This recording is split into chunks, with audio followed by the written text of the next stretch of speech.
And very much welcome to today's event, which is the first in a dialogue series titled The Dean's Forum. And today we'll be examining the case of Nigeria.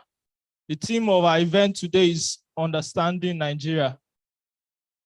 And we are very humbled to have with us in the faculty physically very astute and cerebral intellectuals to do justice to this event.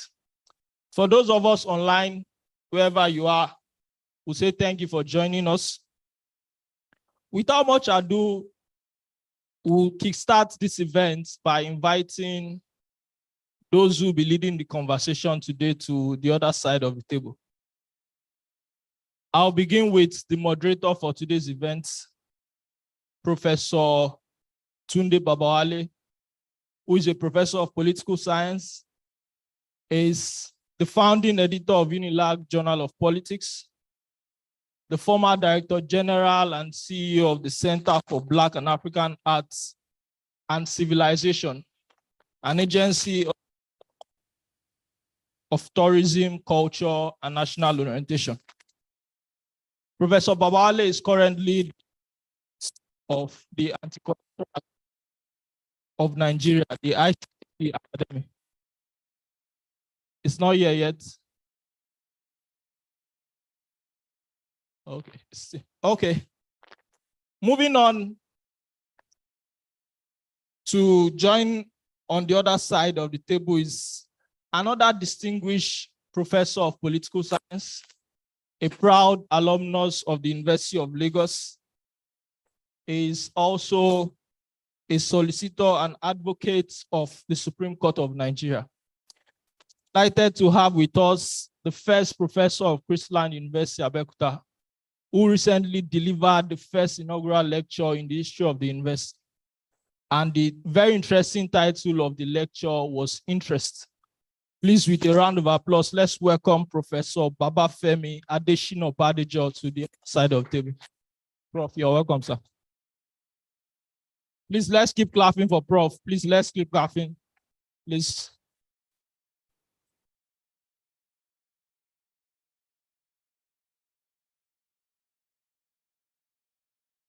Another of our panelists is, without doubt, a distinguished Nigerian, somebody that is referred to as an academic colossus. He is a professor of history, a university distinguished teaching professor.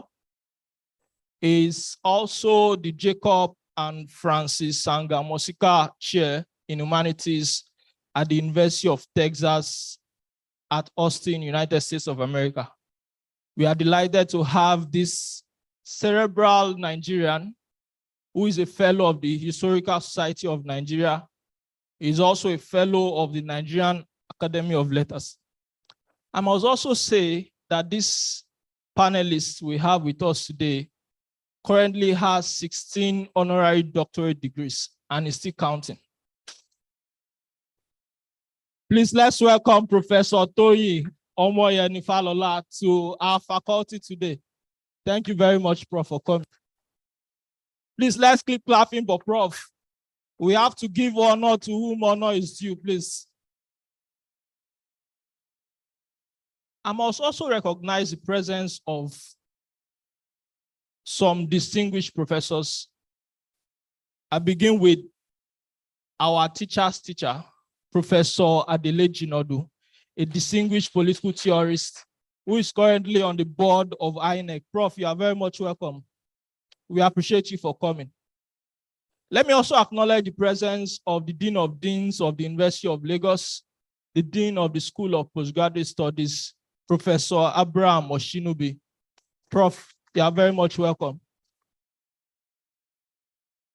We also welcome other professors in the faculty. Professor Solomon Akimboye, you're welcome, sir.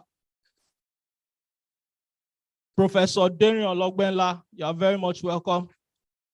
The heads of departments, economics, sociology, mass communication, political science, and others, thank you so very much for gracing this maiden edition of the Dean's Forum of the Faculty of Social Sciences.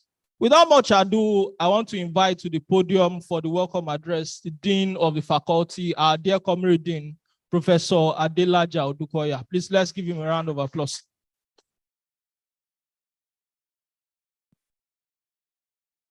Good morning, everybody. Ọ̀gá ọ̀jọ̀gbọ́n Falola, ìdọ̀bálẹ̀ mo wà. Ọ̀gá pátápátá, Professor Adeleji Nodu, Mojuba. Good morning once again, everybody. I'm so happy to have you all here today. Exactly 11 days ago, we started a journey that will last 2 years. And here we are, starting on this note. Be the glory.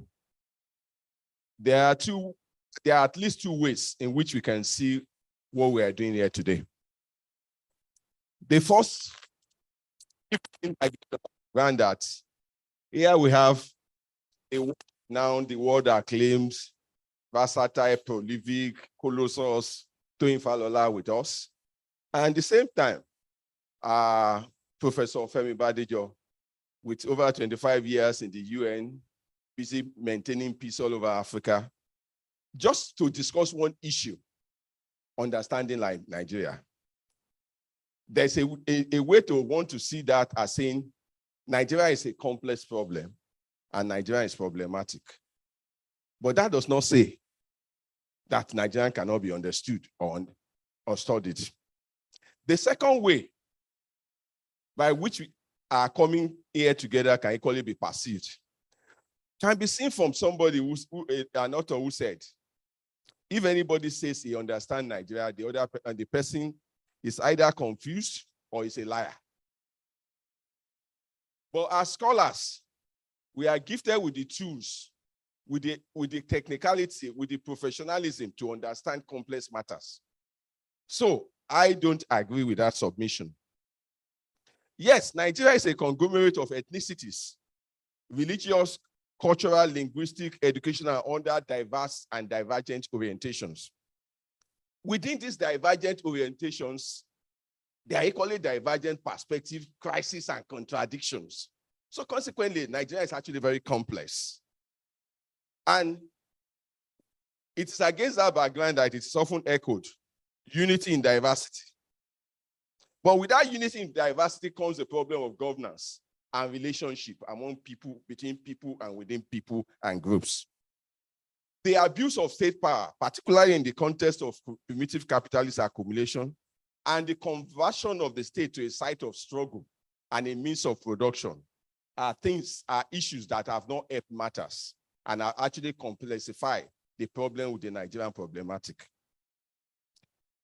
Against this above background, the issues of the political economy, of the configuration of the African states, of the Nigerian states, vis-a-vis the various fault line, has actually been a major issue that have not often been focused on. As a matter of fact, Nigeria largely is what I call a theologian state, a state based on theology of faith, which empirically does not even exist in the minds of Nigerians. And it is against that background that we ask a lot of questions. Is Nigeria still the mistake of 1914? Has Nigeria still remained a mere geographical expression? Are there Nigerians, like you have Britons, like you have Americans, like you have Canadians? Why is it that Nigerians are more Nigerians outside Nigeria than within Nigeria? These are questions begging for answers. Nigeria, whether we like it or not, is full of paradoxes. These paradoxes are rooted in its deep-rooted the nature and the character of the state that is often ignored. And let's examine some of these paradoxes that makes the issue of trying to understand Nigeria conflicting and difficult, if not highly problematic. Nigeria is a giant. Yes, it is a Lilliputian. Nigeria is the sixth largest petroleum economy in the world, yet it has no single refinery. Nigeria is blessed with the most educated nationality in the US, And that's one of the most intelligent citizenry anywhere in the world. Yet, the country is backward, both technologically, anyhow. Nigeria has vast, arable, fertile land, yet the country cannot feed the citizen. Nigeria factories are being taken over by churches, yet people who live for or will go back to these churches to ask for a miracle to be employed and to be prosperous and for the good life. Officials in Nigeria don't just steal. Stealing in Nigeria is official. Hardworking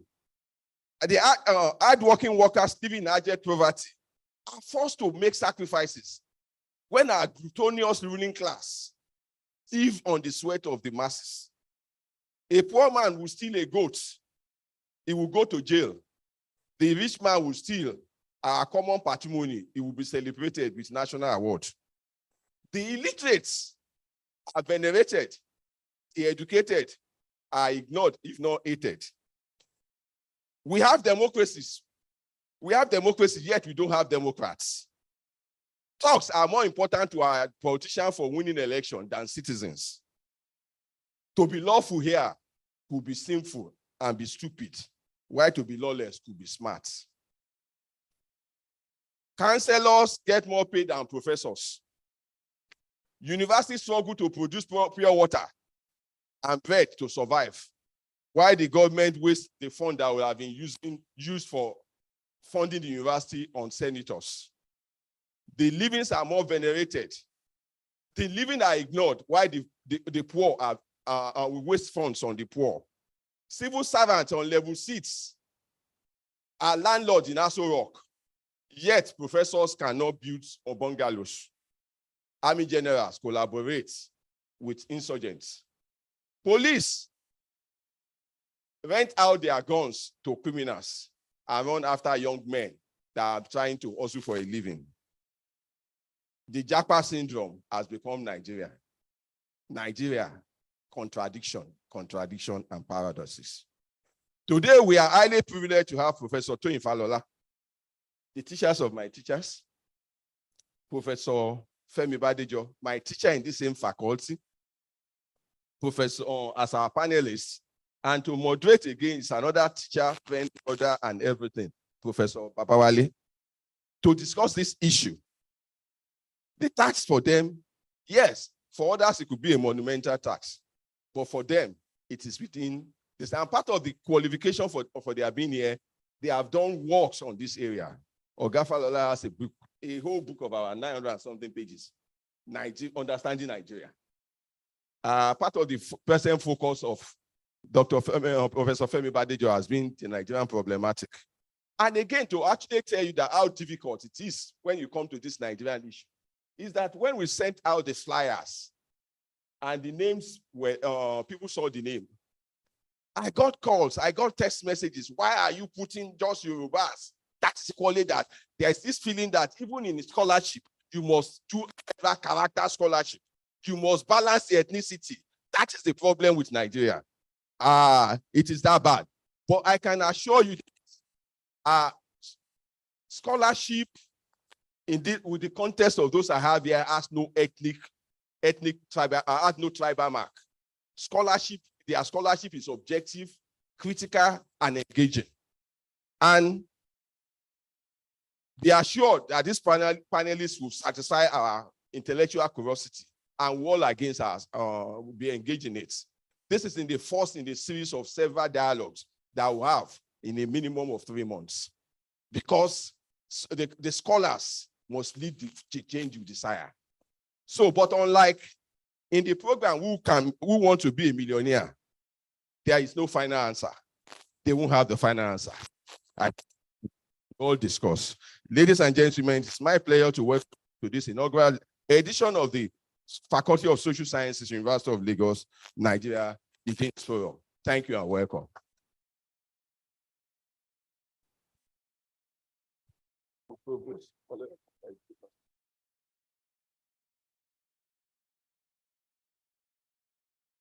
Please, let's give another round of applause to our comrade Dean.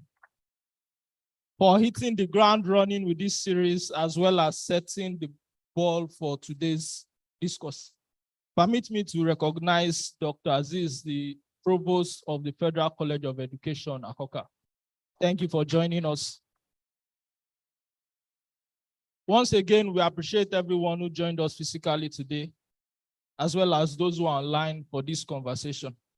At this point, I want to yield the mic to the moderator of today's discourse, our dear Professor Tunde Babawale, to kickstart the conversation. Thank you very much.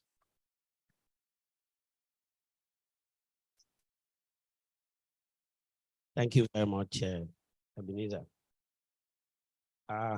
Good morning, everybody. It gives me a very great pleasure to be in the faculty at this time, as I'm sandwiched, more or less metaphorically, in between two giants in the field who are both my fathers in the profession. Let me first of all congratulate the Dean of the faculty for inaugurating this Dean's Forum. I think it is going to light the fire of intellectualism in the faculty. It is what is expected of an academic community of the stature of the University of Lagos. May I also greet my professors once again, Professor Toyin Falola, who is of the University of Texas at Austin, USA. Is my teacher, as Professor Badejo said. He taught me just a few years ago, about 45 years ago, at the Babafemi A University. Professor Badejo, as you know, was one of the leading senior lecturers in the public science here when we started as lecturer one. And we looked up to him and others like late Dr. Shino Sambo, Dr. Dokun Jakun, and all others. These were the young lecturers. We were baby lecturers then. So it's a pleasure to be with him again today and to listen to him as we drink from the fountain of knowledge of these giants. May I also recognize our great-grandfather professor, Adele Jinadu, who is here in our midst. You are welcome, sir. I recognize the Dean of the Postgraduate School, the Provost of the Federal College of Education, Emeritus Dean of Postgraduate School, Professor Akimboye, Emeritus Head of Political Science, Professor Logbela, all other senior colleagues, and heads of department and deans and former deans here present. Let me start by saying this is a very interesting topic. The Dean has already told us that this is the subject of a book which we launched, was it 2 years ago? Yes, at the University of Ibadan. Understanding Modern Nigeria was the book that we launched in Ibadan, at the University of Ibadan, written by Professor Falola. And I know that a lot of things have been written by Professor Badejo himself relating to this issue. Indeed, I'm sure we will all be familiar with his views on Nigeria. He titles it, Nigeria's Views on National Turmoil, a situational quadruple nexus analysis. That's a heavy-barreled title which complexifies and problematizes Nigeria's numerous problems. So we expect today to have our gurus here to dissect the problem. But it's important to let you know that these are experienced hands. I'm not going to take your time. I'm not a panelist. Professor Badejo is currently a professor of political science and international affairs at Chrisland University, Abeokuta. He was at a time head of political affairs at the UN mission in Liberia and also Sudan. Am I right, sir? So it's a man that straddles the town and the ground. And just in July, he delivered an inaugural lecture at his university titled Interest. We're going to hear some things about that today. Professor Falola, I'll be biased because he's one of those that made me what I am today. He inspired us in terms of commitment to scholarship. As I said, is currently the chair of the Jacob and Francis Angamosika in the humanities at University of Texas. He's also a university distinguished teaching professor in the same university. I don't need to tell you all the positions that he occupies. This is a man of the world. He has had about 13 first scripts written on him, numerous conferences named after him. Many have been held in his honor. He's been a member of so many academic institutions across the world, such as the Scholars Council, Library of Congress. He was at the time the vice president of UNESCO International Scientific Committee on the Slave Route Project. Incidentally, he assisted me to host members of that International Scientific Committee in the year 2012, when I was the Director General of the Center for Black and African Art and Civilization. I need not say more. So today, we all know that Nigeria's problems, as Professor Adekoya has said, are multifarious, and they can, Odukoya, Adelaja, I'm sorry. Sometimes when you get old too, you lose your memory. I just got to realize that before now I used to think I would never forget anything. But in the last 5 years, the reality has dawned on me that you don't take too many things for granted. Forgive me, Elijah.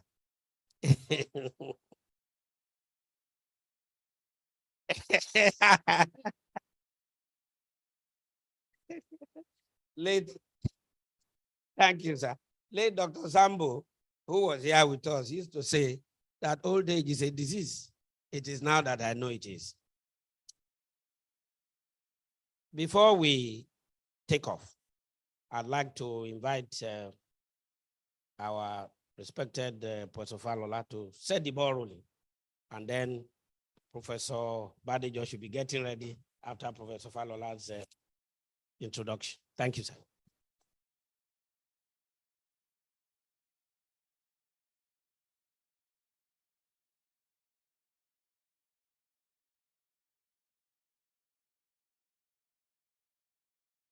A very distinguished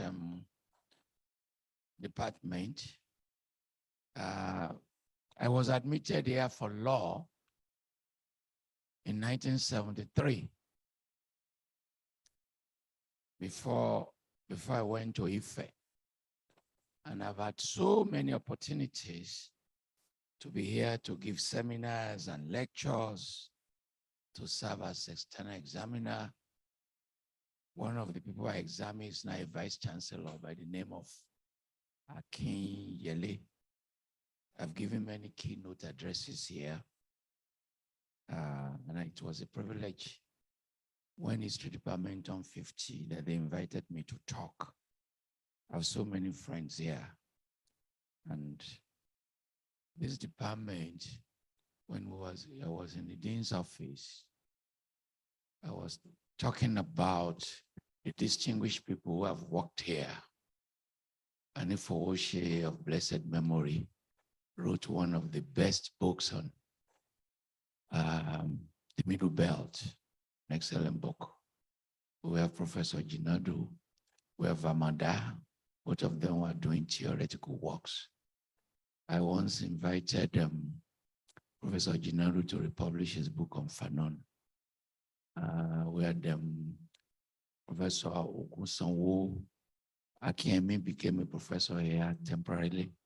We couldn't serve because he was appointed a minister. And so many others.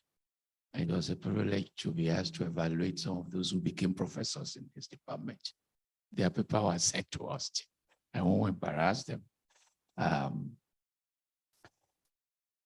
So there is a common argument in Nigeria that you and I are part of the problem as intellectuals.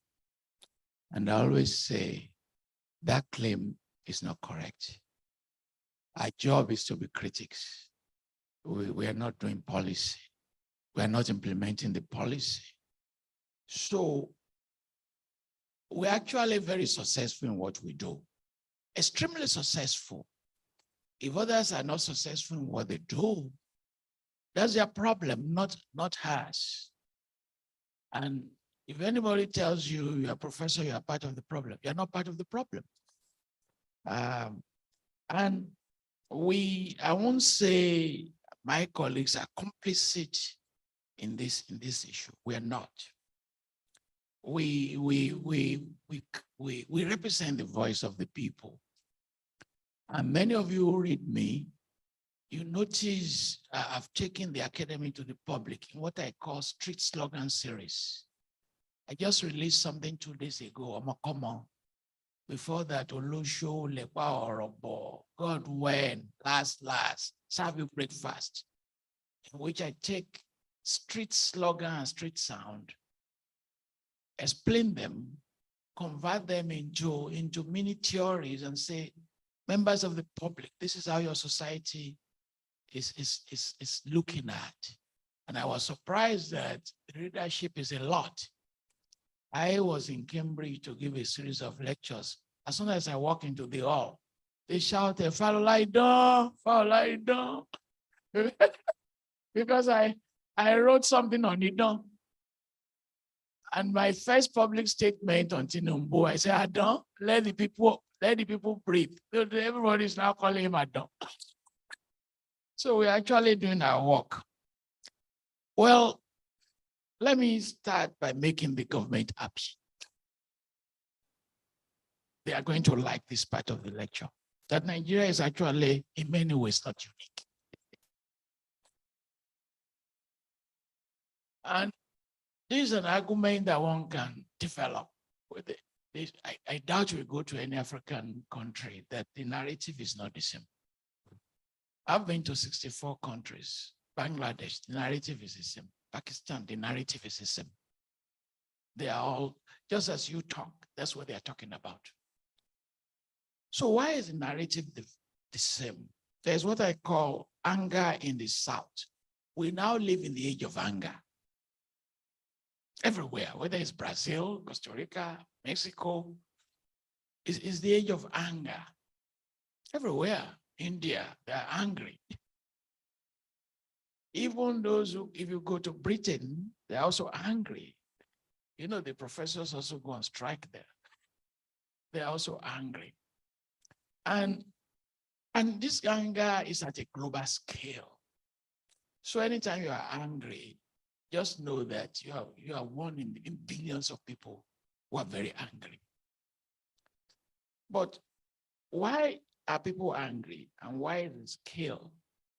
I call it the failure of modernity. It's a project that has failed in many places, in which they were promised certain things and they were not delivered. And they were not delivered in India, they have not been delivered in Pakistan, they have not been delivered in Nigeria. And that failure of modernity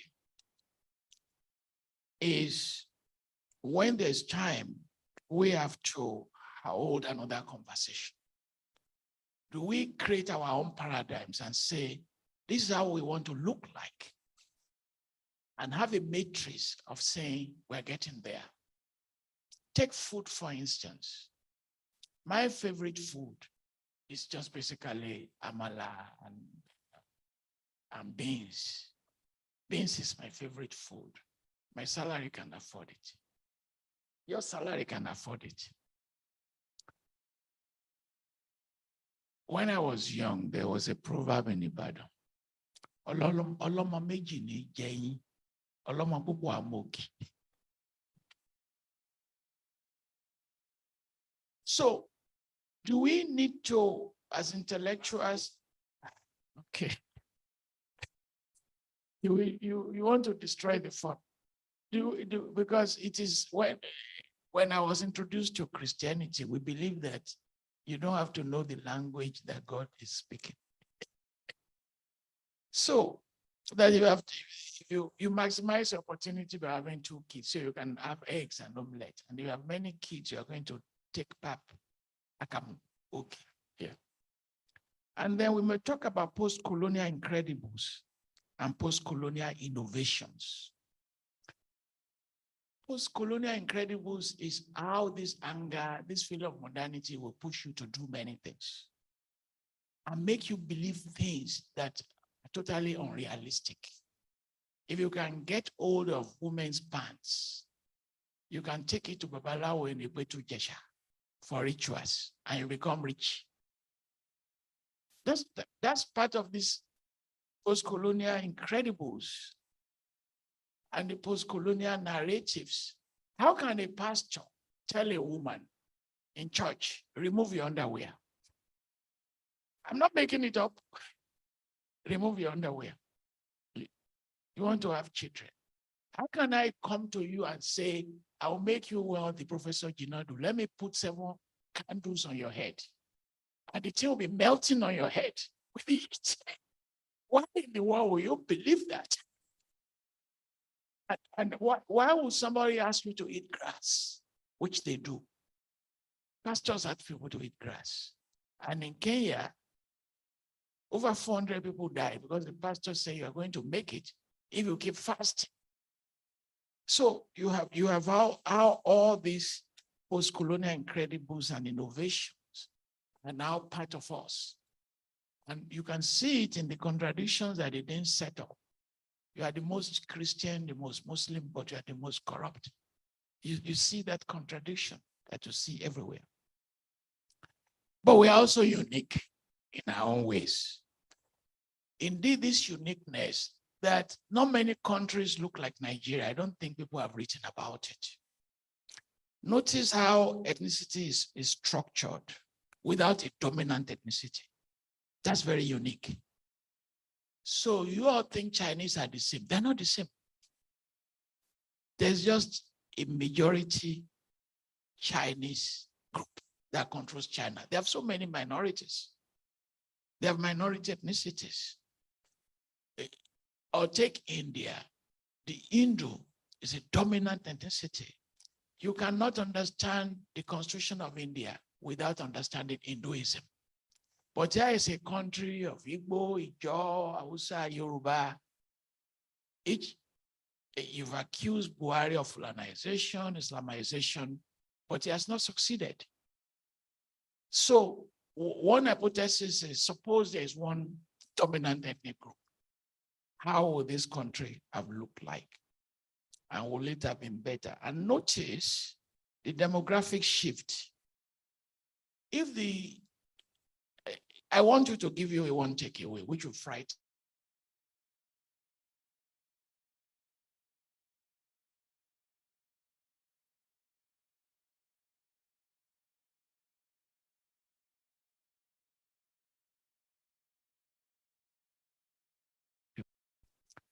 Minorities will be more than white people in the US in the next 25 years or so. Either you implode or explode, or it's a crisis. Israel, pay attention. There are going to be more Arabs than Jews in Israel. There's nothing they can do about that. And pay attention to Nigeria, whether you like it or not, it can end up becoming an Islamic republic. Average family, 11 in the north, 2 in the south. It's just by natural progression.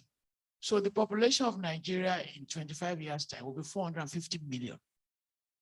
It's going to double in 25 years. And in that 450 million, Muslims are going to be more than Christians. Let us say you don't rig election. Let's say you don't rig election in 30 years' time. It's going to be difficult to beat a Muslim candidate. Just say almost impossible. Because that's where that demographic shift is going. Either you now challenges in terms of how you structure the federalism, how you balance regionalism, or you let the crisis come to you and consume you. Then you have a self-serving, greedy political class. I call this the age of greed. The age of greed. This age of greed keeps getting longer and longer and longer, but most countries have this age of greed. But regulations, law, rebellion, revolution will conquer them. They are not going to reform themselves. The senators are not going to reform themselves. The politicians are not going to reform themselves. So how do you reform them? And you have a uniqueness of religious division. The third segment of my lecture, the dean has taken care of that. Contradictions. Vibrant population, but we don't put them to use. The other argument is that the most important factor of production you need is labor. But we have the labor. But what do we do with that? As the dean said, we have the land, we don't put it to use. We have intelligence, we don't put it to use. Those are contradictions. And we have long history of trade, but shortness in terms of entrepreneurship. Resources that we have not converted to development and religion, a religious society without God and without morality. Because it's a dialogue, the time I can take is very limited. So how do we move forward? Professor Babafemi made reference to a book which I will pass around, Understanding Nigeria. This is one of 3 volumes. It's over 2,000 pages. Each volume is 7,000. Sorry, each volume is 700 pages. And second volume is in press, in which I said, if you do want to understand Nigeria, it's not going to be a dialogue of 2 hours. You have to understand it in 2,000 pages. And that is what I did. Saying, look, you can pass it around and then you have it back. I said, okay. You are going to disagree with me. Framing Nigeria in terms of binary is no longer working, in which you separate politicians and people. It's now a matter of scale. If you are building a house in the village and send money to your sister, she's going to chop it. Professor A many years ago wrote his major essay, The Two Publics. That essay, it can't work anymore. It's not going to work because those two publics in which he's saying you're a village person, and I have seen on WhatsApp, if you ask people to swear by Ogun, they won't steal money. Ask them to swear by Shango, they will steal money. All those are old arguments. Those binary formulation is no longer working. And then you have issues around youth. People tend to forget that we have always had youth in governance. How old was Awolowo and Azikiwe? These were young men and women. When the military came, they were all in the early 30s. How old was Ujukwu? How old was Gowon? One of them became your head of state at 30 or 29. It's not as if we have not had it. And separating that somebody who is 20 with friend from Professor Babafemi, those binaries are actually problematic. I at 71, the one that MC Oluwa Omo is recruiting to be his dog. The young people so as important. So let me end by saying for now, what is the future? 4 issues. The diaspora will play a major role.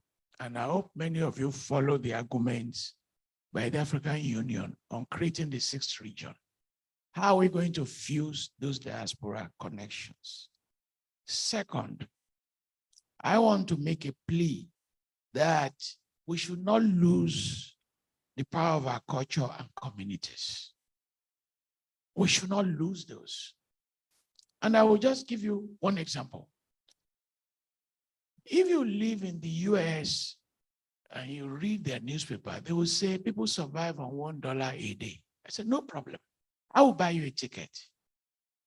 I will send you to Nigeria for 30 days and I will give you $30 if you are going to survive.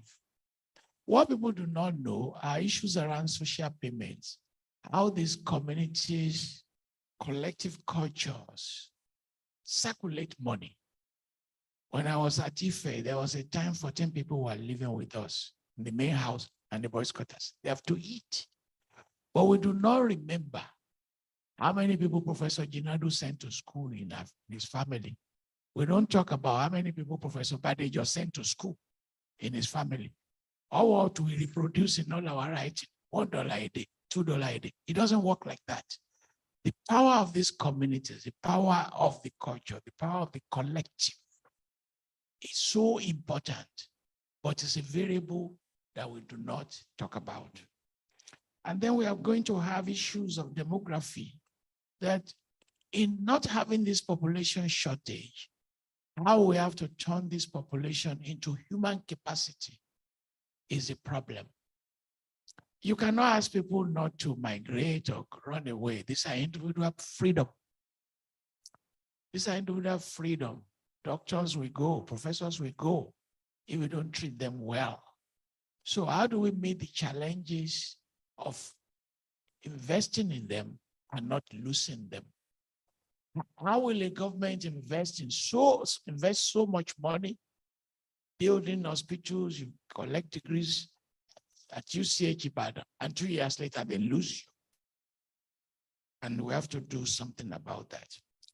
And this final thing is about the possibility of youth empowerment. And we have seen the trajectory that where they are not corrupt, where you liberate their energies, they can code. They can code. So the creation of places like Yaba Valley and more of these valleys in which disciplines like computer, visual arts, create human capacity, in which these people are doing very well. They have tremendous coding power, and universities have to exploit that. When Nigeria recalibrated its economy, overtaking that of South Africa, it was Nollywood that made it possible.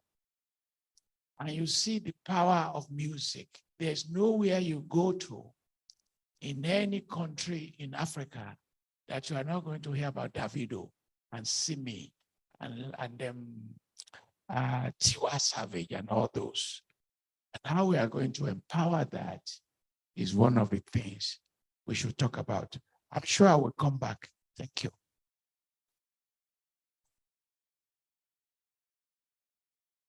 Thank you very much. Thank you very much, Prof, for the very illuminating presentation. Yes, I think you did well. You spent less than 30 minutes. I will now, switch off yours. Without attempting to summarize what Prof has said, I think it's important that we remind ourselves of some of the salient points that he made, namely that as academics, we must not be ashamed of what we do. We must not be ashamed of our calling, and we must not shy away from our responsibility just simply on account of that, saying that we are part of the problem. That as critics, as public intellectuals, it is your duty to do what you are doing. It is not your duty to run the government. So when governments fail and those in public offices fail, it is not the failure of academics. And he made it clear to us that we are in a society and in an era where people are generally angry, not just in Nigeria, but in many other parts of the world. And they are angry largely because of what he calls the failure of modernity. I think he's saying that we have to rescue our country from this failure. And he has called attention also to the problems we are experiencing and we are likely to experience. The demographic shift, he calls it, in the future. The need for us to curb the greed of the elite. And then the need for us to address the contradictions in our society, which the Dean of the Faculty, Professor Adelaja, Odutola Odukoya, earlier mentioned, just to let you know that I know his name.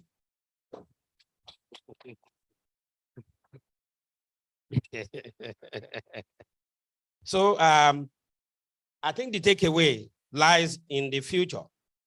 The role diaspora will play, how we must not lose sight of culture as an important element that will determine our future. And now we must turn our human population into strength. This is very critical. Of course, we all know that scholars have said that by 2030 or so, Nigeria concentration of young people. If we are going to have the largest concentration of young people, are we prepared for that kind of thing? On this note, I'd like to invite our respected Professor Babafemi Badejo to take the floor. Professor Badejo.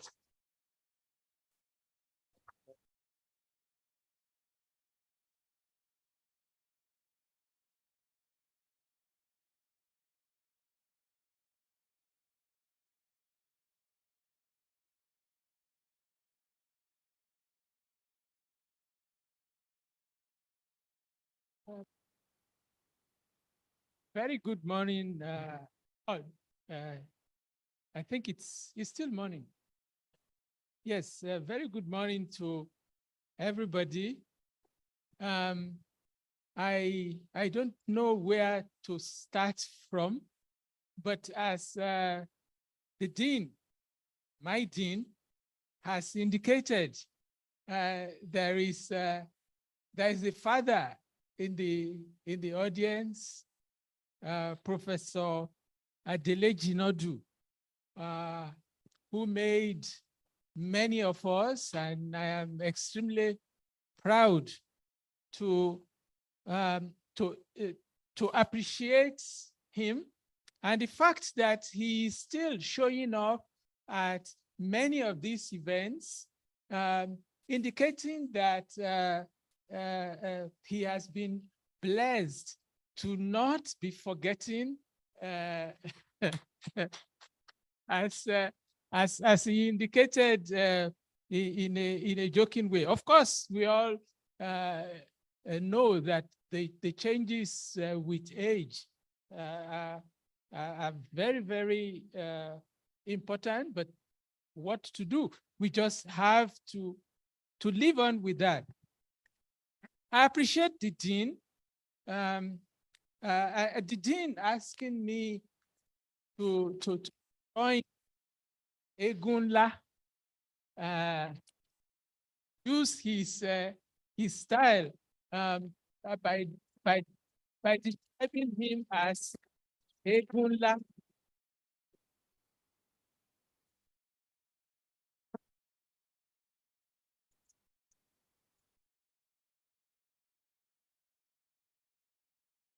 Yeah, which normally in the Yoruba, Egunla should come last.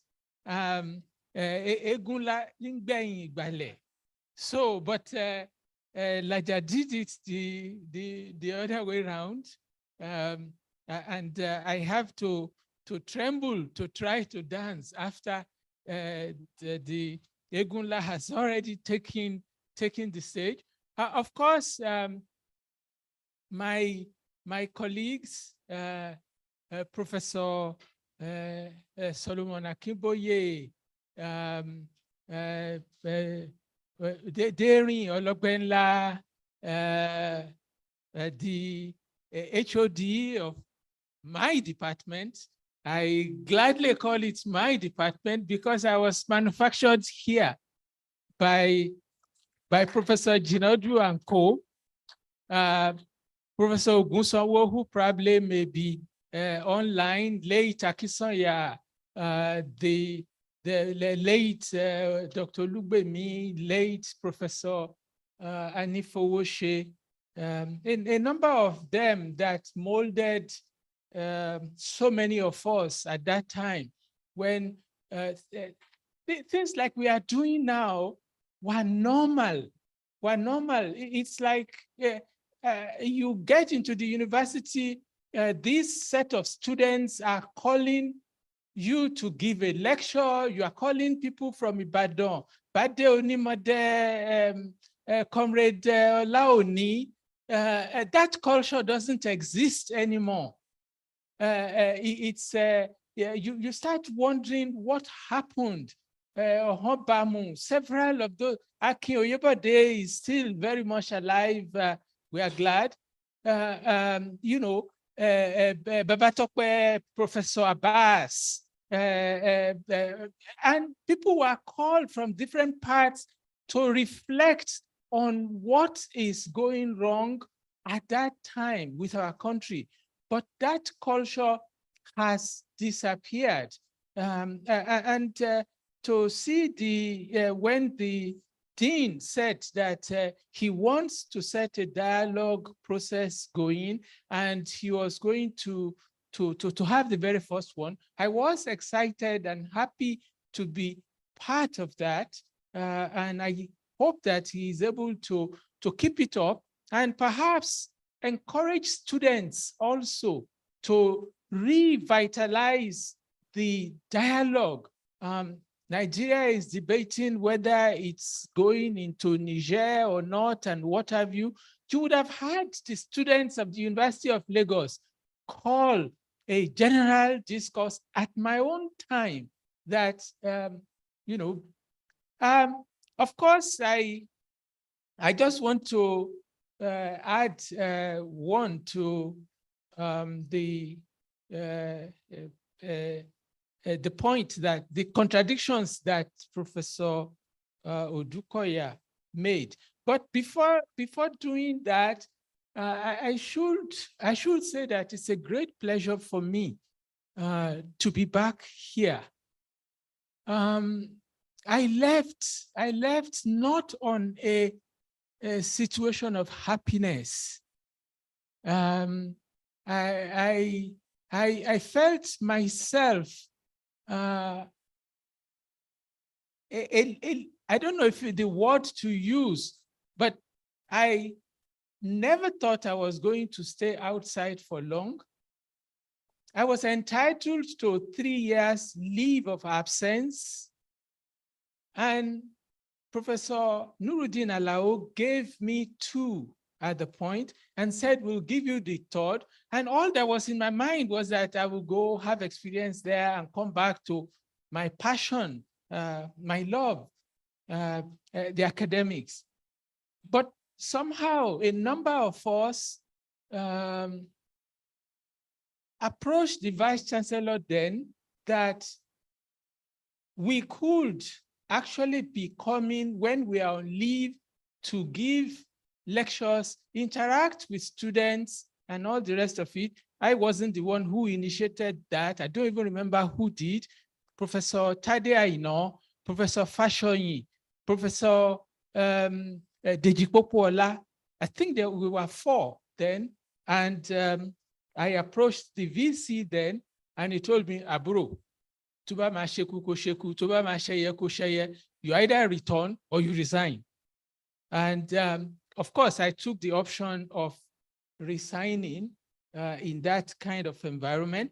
And my wife had to pack my things out of the arts department. And I never came back near that place. There was that kind of a revulsion, but I'm glad that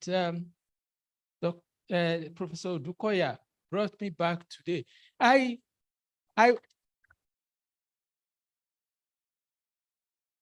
want to appreciate also the dean from the dean of postgraduate school, Professor Oshinubi, as well as the other dean from the Edo State. You are very welcome to Lagos, and I also see in the audience Professor Olajumoke Familoni. You are very, very welcome. It's nice to have people like you. She's the founder and CEO of the International Center for Leadership and Entrepreneurship Development a business school in Lagos. You're welcome. Professor Odukoya spoke about the issue of the contradictions. I fell ill on 1st of October 2017. I actually thought that it was the end, and was searching for ambulance. Finally, they succeeded in getting what looked like an ambulance.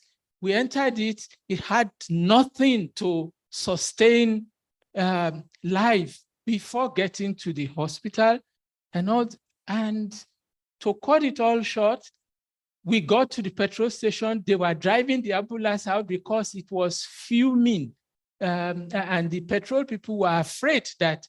And so from that point, my daughter and a cousin had to go back home to collect my car, and with Professor Kukoyi, transferred me into a car. And when I said what I went through to the doctor after I had recovered, he said, "Oh, you mean you don't know? Ambulance is to carry dead bodies."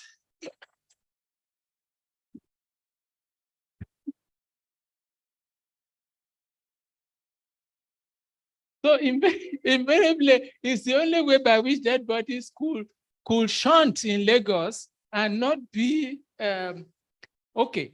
I just want to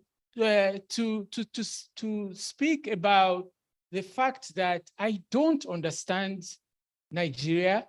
It is a very complex country to make sense of, but you may also be wondering, where do we really understand? Dr. H.O.O. Koka, one of my teachers here, is, thank God, he's still very much alive in the US. I was visiting New York on the auspices of the Kingdom of Bahrain, and I invited him to lunch with his wife. And then he said, "Femi, you know, I want to make an apology." I said, "What about?" He said, "I misled all of you, you and your set, by telling you about how democratic America is, and it was Trump then, that I regret all what I taught to you people." So that raises the problem that we all face in trying to make sense, because you see a lot of what Professor Falola, with all his experience and his style, pulled together to try to make sense of the situation in our country. I am trying to look at how we could not have advanced in terms of, you know, the having the good things of life, roads, functional infrastructure there, and all the rest of it.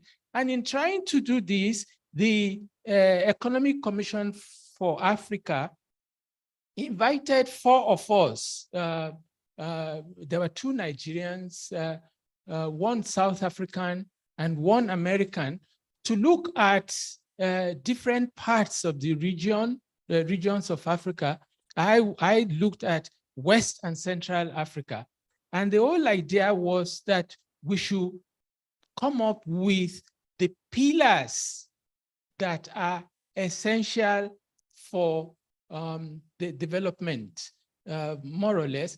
And it wasn't something that we started with. Something had already been done at the time of Kofi Annan, that they were calling the triple nexus, that 3 pillars, that if you have those 3 pillars in shape, it's possible to move forward. And the pillars that they were focusing on was peace and security, development, and humanitarianism. Those were the 3 pillars of focus.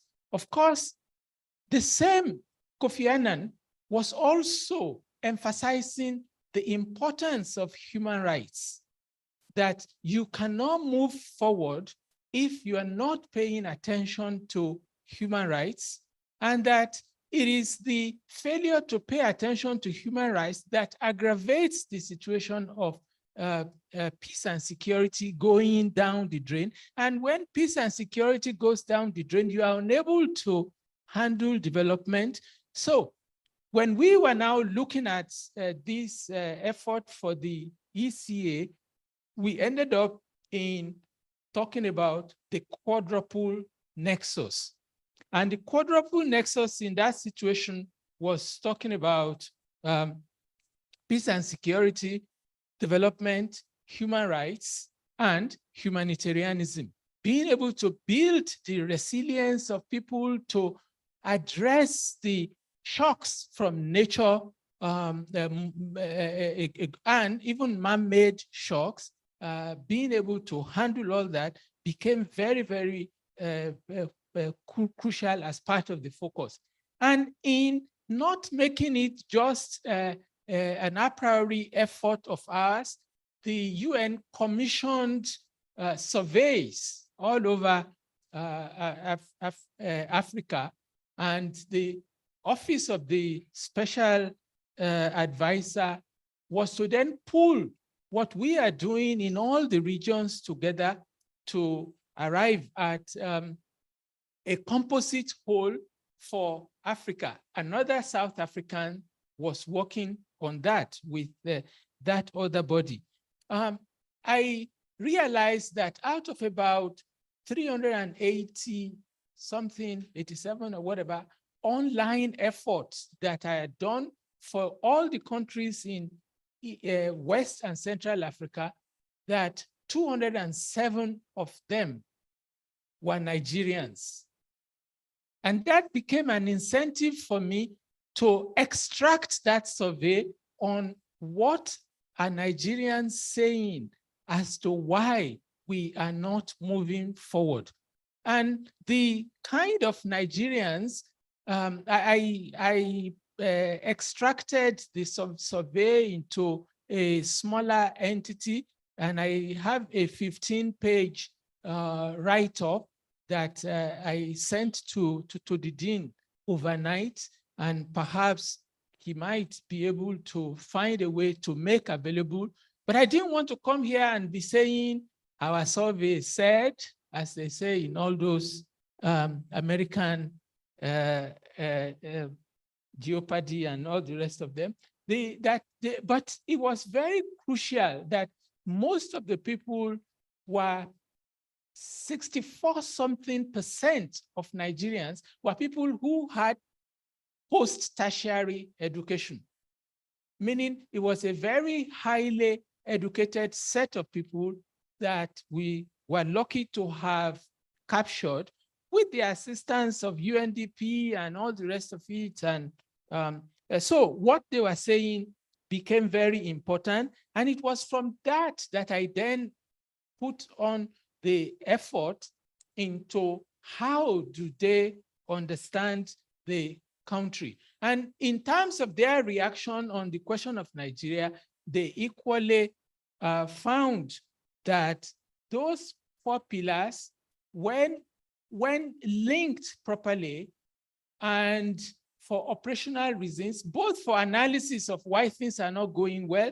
as well as what can be done on getting things better, could be extremely useful. But there was an addition that I came up with in my own effort, and which addition the UN agencies were not excited to talk about, and that is because of the fact that they are not academics that can be reflecting, but on what they are doing, especially when governments are not likely going to be happy.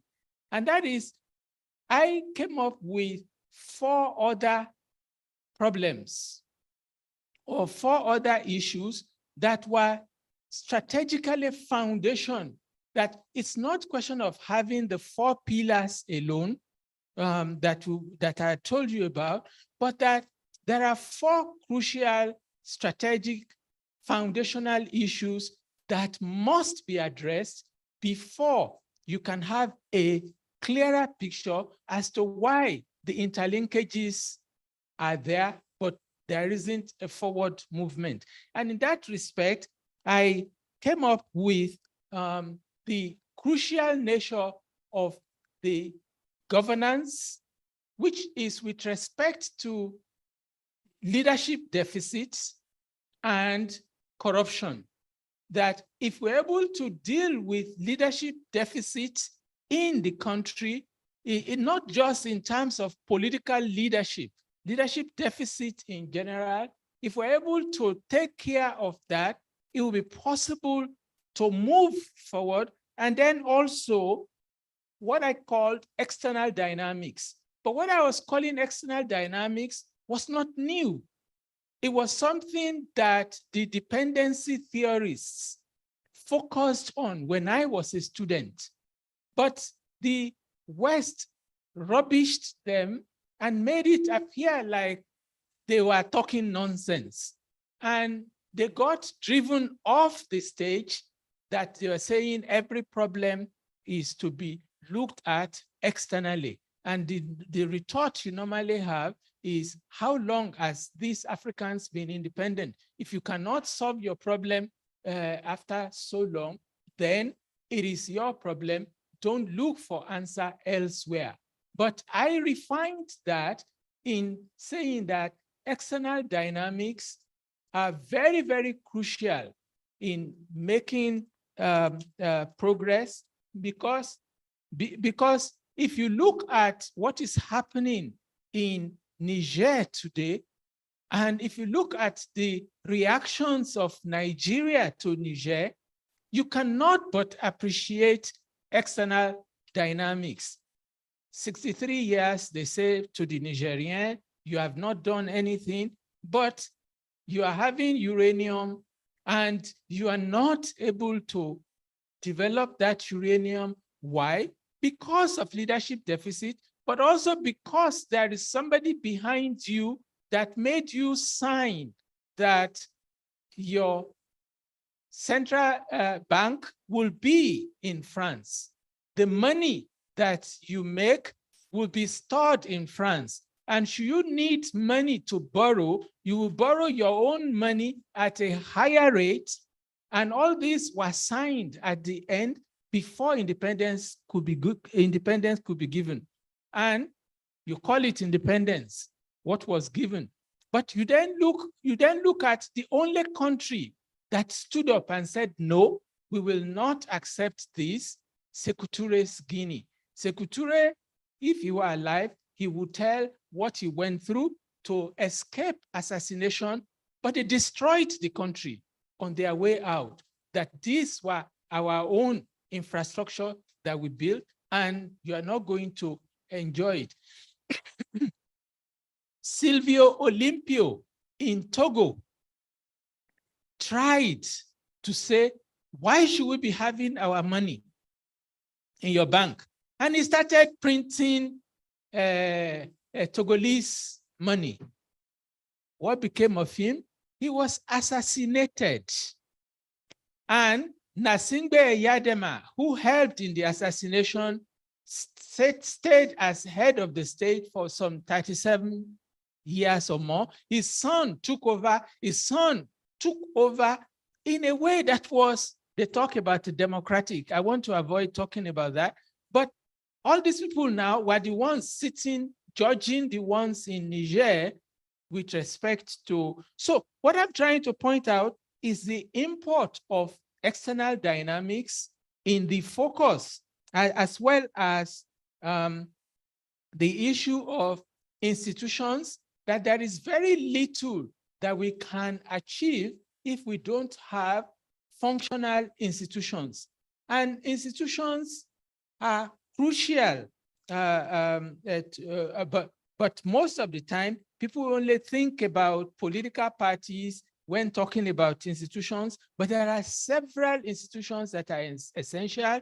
Some of them are associational, some are primordial, that plays different roles in society.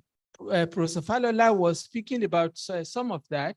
When Professor Akintoye says he's speaking on behalf of the Yoruba, you're talking about an institutional arrangement that is non-formal. So I try to put all that together in the diagram that I call the situational quadruple nexus. Situational to emphasize the fact that the nexus that the West is saying we focus on is not enough if you don't look at leadership deficit.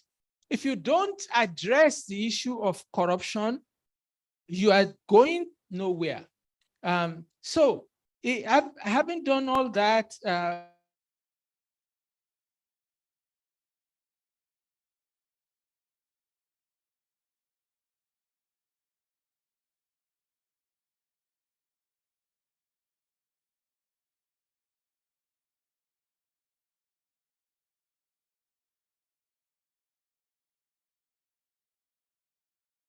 I have, of course, still part of that external dynamics is you have to also look, not just the West is the only problem. You also have to look at the various international franchises of terror, ranging from Boko Haram, as well as Al-Qaeda, Akim, Al-Qaeda in the Maghreb, Akim, and all those that make it impossible to operate today. And of course, when talking about institutions, there are public institutions, there are private institutions, there are civil society organizations and religious organizations. All these come into focus in trying to address the problem. I am conscious of the fact that we are having a chat, and I'm just trying to put across some ideas for a general discussion, but can note that at the core of Nigeria's systemic failure is the crisis of governance, which manifests in the declining capacity of the state to cope with a range of internal political and social upheavals. There is an expectation for political leaders to recognize systemic risks such as terrorist attacks, herder-farmer conflicts, and police brutality, and put in place the necessary infrastructure to gather relevant data for problem solving. But the insufficiency of political savvy required to navigate the challenges that Nigeria faces has unleashed unrest across the nation and exacerbated existing tensions. The EndSARS protests against police brutality in 2020 is one of the manifestations of bad governance. I need not waste your time on the issue of corruption and its import. You only need to go take a look at Femi Falana's son when he made available to the public domain facts and figures on the many evils with subsidy and how it has lost the real intentions. And he gave a whole lot, but it's inexhaustible because daily, when you pick up the newspaper or anything on Nigeria, corruption is constantly being repeated in your face, and it's looking like there is nothing we can do about it. We have become numb and unable to react to the problem of corruption. The other day, they were talking about the Accountant General who was fighting ASU on the question of IPPIS and all the rest of it. And the guy went away with 109 billion. 109 billion naira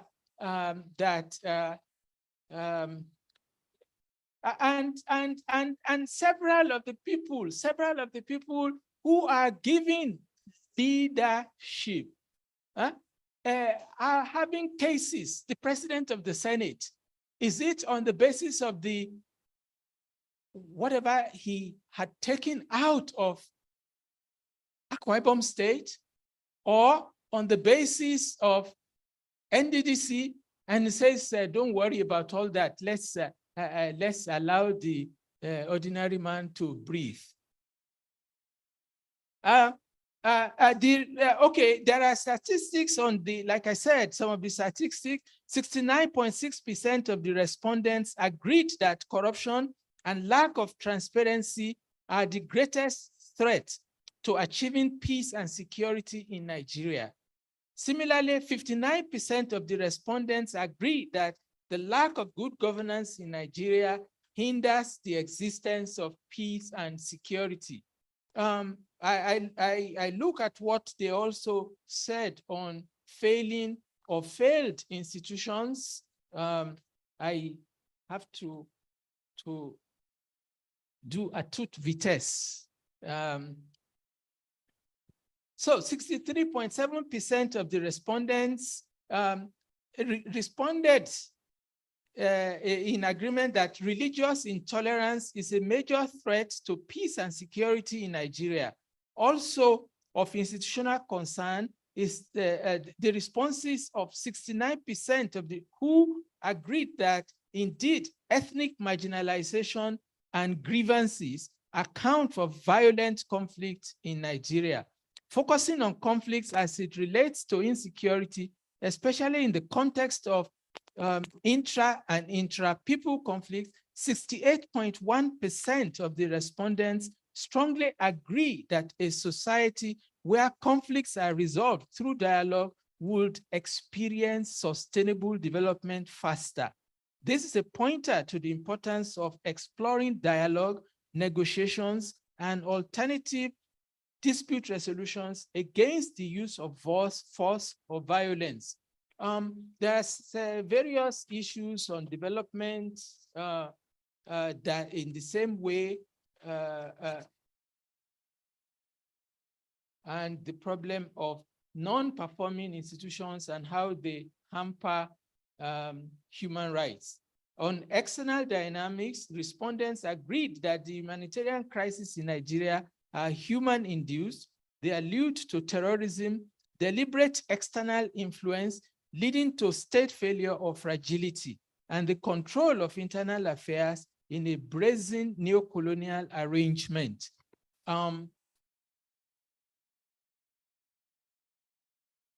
Well, the survey shows that Nigeria is currently dealing with a complexity of problems, including multifaceted conflicts, making peace and security very elusive within a vicious cycle of leadership deficit and corruption, hostile external dynamics, similarly faced by many African countries, institutional failures, as well as availability.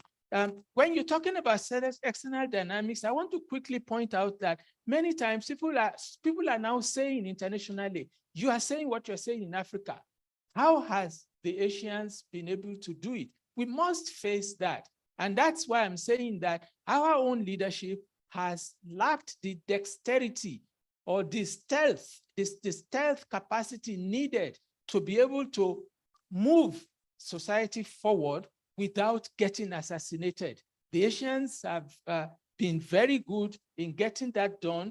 Perhaps Toyin Falola may be able to find some of the things in our cultural orientation that makes it impossible for us to be able to show what we knew, whether you're talking about Oyo, Ibadan, and the kind of things we said about ourselves, that the Oyo will tell you that he's going this way, but you'll find him in the other way. Why have we not been able to do that with respect to those who continued to control us? Why have we not been able to use what they created to our own advantage? Because it is in their interest that they created the World Bank and the IMF and the WTO. They didn't create those things, but our economists are still saying ceteris paribus, ceteris paribus. We need to sit down to reflect on what is to be done to change things around. I don't want to, I've lost time, but on the issue of democracy, I continue to insist that periodic elections which in fact are charades, it's not what it takes to be democratic. But it's been drawn into our head. They are saying, Niger, there is no democratically elected, but Egbon Falola in a private dialogue showed how Bazoum got into office undemocratically. Not only the fact that Mamadou Yusufu, who handpicked him, wanted a third term. When he couldn't get a third term, like Baba brought, what's his name? Yaradua, he brought this guy, and the person that was popular, that would have become the president, the prime minister, was visiting in France when they trumped up charges of racketeering in black women or whatever on him, and he was disqualified. He couldn't run, and they did it in a way that they handed it over. And the military then decided that the man will not be sworn in. But Nigeria, the US, and France rushed in and installed him. And so there are history behind. So if you are looking at the issue of democracy, I'm of the view that perhaps the only time that you can, because it's government of the people, by the people, for the people, that's what the Americans told us. But we focus on the by and not off. The off says that it's not a foreign government, it's a government and the orientation of the people are coming out of the people. By is the election, but the election is not even the only way. So there are several ways in the by. 4, we never pay attention to, which is the performance to make life easier for the ordinary person before you can say you have democracy. But we are deluded in continuing to be saying we are democratic, we have democracy. I will stop there. I have over, thanks.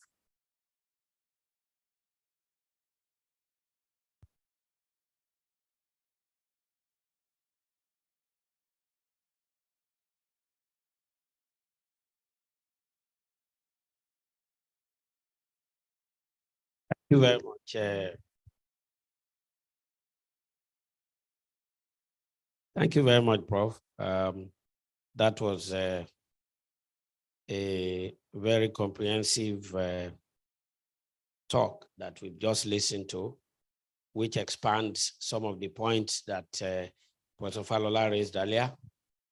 Without wasting time, I'd like to just call our attention to the idea of situational quadruple nexus, which he raised, and which he has identified as being inclusive of governance, being inclusive of external dynamics, being inclusive of resources, and being inclusive of institutions. He also mentioned the problem created by leadership and corruption, which you all agree with me have been central to the problem facing our country. But I think one important point that we need to raise in the course of the general discussion that will start almost immediately is the point that you are looking to about how the Asians were able to escape from the crisis that we are facing now. That is the crisis of underdevelopment. And I think the point needs to be stressed that what they did, which we are not doing, in my view, is their emphasis on meritocracy. But instead of emphasizing meritocracy, what we have going for us is mediocrity. So there's a contrast between the two. That contradiction can also partly account for our problem. And the list of ministerial nominees that you've just seen will attest to how we came to be where we are. There are too many vested interests in keeping Nigeria the way it is. And unless we stop Nigeria from going that route, we will continue to run on the spot. Thank you very much, sir. Now, the Dean has asked me to moderate for the next 40 minutes contributions from the floor, and I would like to start right away, of course, with our grandfather, Professor Adele Jinodu. Prof, before you speak, sir, I need to add that I don't know who mentioned it, that is always seen in all these intellectual circles. I have lost count of how many fora that I have attended with him coordinating this year alone. Intellectual. When he's within or outside the country, even if it's outside the country, he joins via Zoom. And his contribution is what everybody waits for. Thank you, sir, for keeping the faith. Over to you. Let me start by congratulating Elijah on his professorship and transitioning from the head of department to the dean of the Faculty of Social Sciences. There are very few of us who can claim to have made that kind of transition. So it's you have that unique point in your favor. You know, language is a very important instrument. It enables us to communicate and to understand each other. But language is also the problem, because language is inherently ambiguous. It's inherently ambiguous. Understanding, for example, we have different meanings. And that meaning is also, those differences in the meaning must be contextualized in terms of space and time. You know, language evolves over its time. Lawyers argue over what does a legal term, what does it mean? How has it evolved? How do you interpret its constitution? The meaning 20 years ago is not the same meaning today. So when people say I'm old, or call me grandfather, and I said, well, I don't know what that means in the context of today, or what you are referring to, but I'm very much young at heart. And I think in the fraternity, sorry, ladies, I'm not going to, I mean, we all talk of fraternity. That is the intellectual word that we use in academia. In the intellectual, let me use the word intellectual clerisy, for example. I have found a much stronger bonding after my retirement with younger colleagues than I could say I found with my own colleagues at our own time. So if I'm still on, it is because I find that bonding, and engaging with two people keeps me virile, strong. If I stop today, I probably will die tomorrow. But I think I also want to thank Professor Falola, because I share with him, maybe from a different perspective, not necessarily intellectual perspective, but a strong belief. You know, I don't know how many people remember the poem Ulysses by Alfred Lord Tennyson. And I always go back to the last stanza of that poem. I've stopped cramming poems, so I cannot recite it word by word. But in short, what he says is that I'm in my old age now. I look back. I've made many achievements. I've made many failures, but the struggle continues. I am not going to fail, because maybe what I'm searching for, I can find it tomorrow. So never to yield, never to give up, but to keep hoping. And I think those of us who are still doing this is because we believe in democracy and we keep fighting for it till we die. And I think it's also important, therefore, to remember that we talk of democracy. Yes, democracy, but you see, democracy is an unfinished project. It's an unfinished project. And the Argentinian political scientist, head of the IPSA one time, and I looked it up in what I want to quote from is one lecture he gave. And he says that democracies is constantly redirecting its citizens from, it's constantly redirecting its citizens' gaze from a more or less unsatisfactory present towards a future of still unfulfilled possibilities. Democracy is an intrinsic mix of hope and insatisfaction, highlighting the fact that it will never be fulfilled. So when we talk of democracy, it is that part of a struggle. It is unfolding. And that is why democracy in the Athenian period is different from democracy because it has been that constant struggle. So I think we need to keep on that struggle. But what makes democracy different? What makes it different is that it keeps these possibilities open and makes people still hoping that even though we have not achieved them, we can still achieve them. Something you don't find in an autocracy, democracy, or what have you. But what I also want to say is that because of that, we must distinguish between concepts and their representations. So the concept of democracy, we should not be confused with the concept of liberal democracy or social democracy or Nigerian democracy. But there is something contested about it, but it also has certain core aspects, which if you look at democracies, whether they are this or that, they will have that election.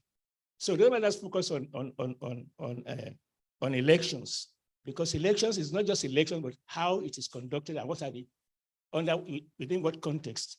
Now, I just want to make 3 points after that introduction. One is that I think I have come to the point where I try to look at the larger picture. I want to look at the larger picture. What is emerging? What am I seeing? What is it that, so that is one way of understanding. Let us shift our focus from the micro level. Let us look at the larger picture. What is happening? When we look at all these microcosms, what picture emerges? What picture do we get? Of course, the picture you get would, of course, depend on your own intellectual orientation, your own, the facts at your disposal, and I mean, artisans are of different kinds. There are good doctors, there are bad doctors, and so on and so forth. But they are doctors. But it depends on a lot of things also affects the way you see the larger picture before you talk to others. And when I look at the larger picture facing us today, I see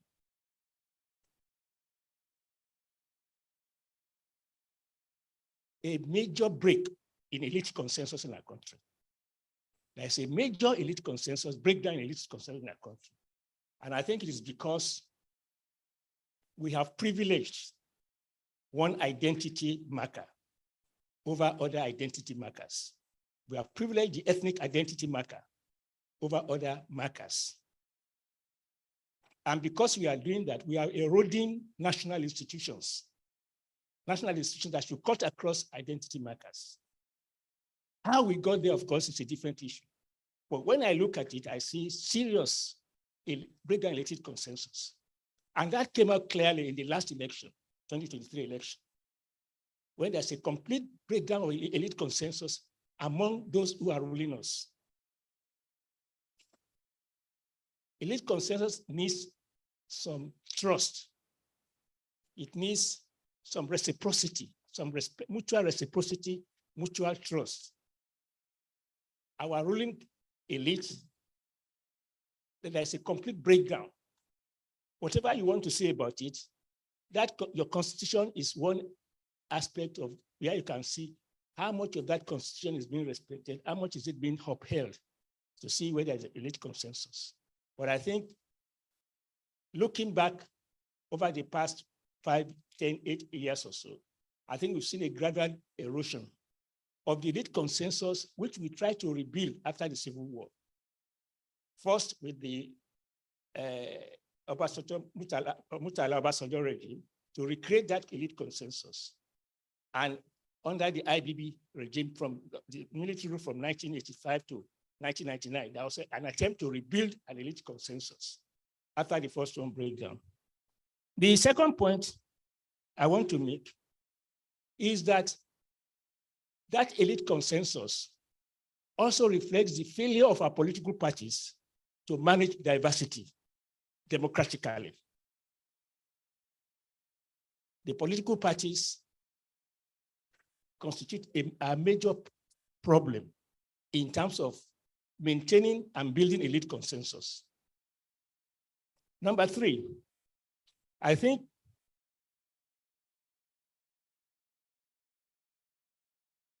number 3 is that the nature of that political party system has meant the criminalization of politics. Our politics has been criminalized. For example, in Lagos, even before Sanwo-Olu became governor, there was concern that, look, we are hearing that Oluomo wants to run for governor in Lagos State. And that is very, very important, because these are the people that politicians are using to criminalize politics. It's a network across the country, not just in Lagos, across the country. I'm not too sure of the North, but in the South generally, politics has been criminalized in this particular context. Now, what also follows from that, I think, is we have no national leaders. We have ethnic leaders, ethnic region. We have no national party. And you cannot talk of building an elite consensus if you don't have a national leader whose word commands respect everywhere. And the point of all of this is, as was pointed out by somebody with the president of the Senate, the character issue is nil. It is very, very embarrassing. All those who are occupying political positions in this country today, the character issue is very, very central. And we have allowed that to continue. So I think I'm looking at this larger picture because I want now to say what the real problem is, to take up the issue that Professor Falola started with. The day after Tinubu was elected president, newspapers across the country said, drug lord, now leader of Nigeria. It's just when at number 2, number 3, number 4, you see what is happening. And that is playing out today over even the nomination of ministers. Some of them are now being accused that they are getting money to get ministerial lists and so forth. You know? Now, so let me just stop there because it's a long story, but I just want to highlight those things that I think are very, very important. There's a breakdown of elite consensus, and no country moves forward if there's no elite consensus. We have elite consensus has broken down in this country, whatever you want to say about it. Politics is criminalized, and that also explains impunity that is all over the place. The judiciary has been sucked in as well. Now, so what next? And that's where our own responsibility as intellectuals come in. You may say, it's a different way. Yes, we are not part of the problem.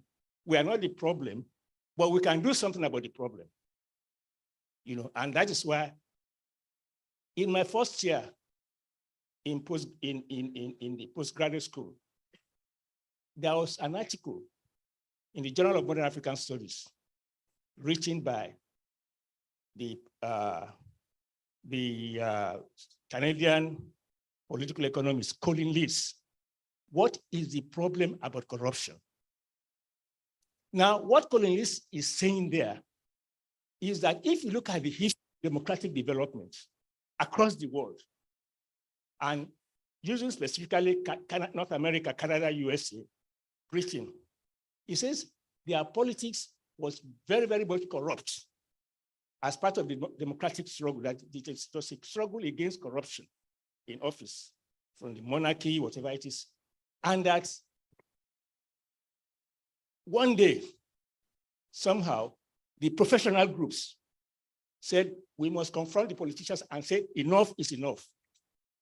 Because you see, the professionals have that advantage that there is what you call professional ethics.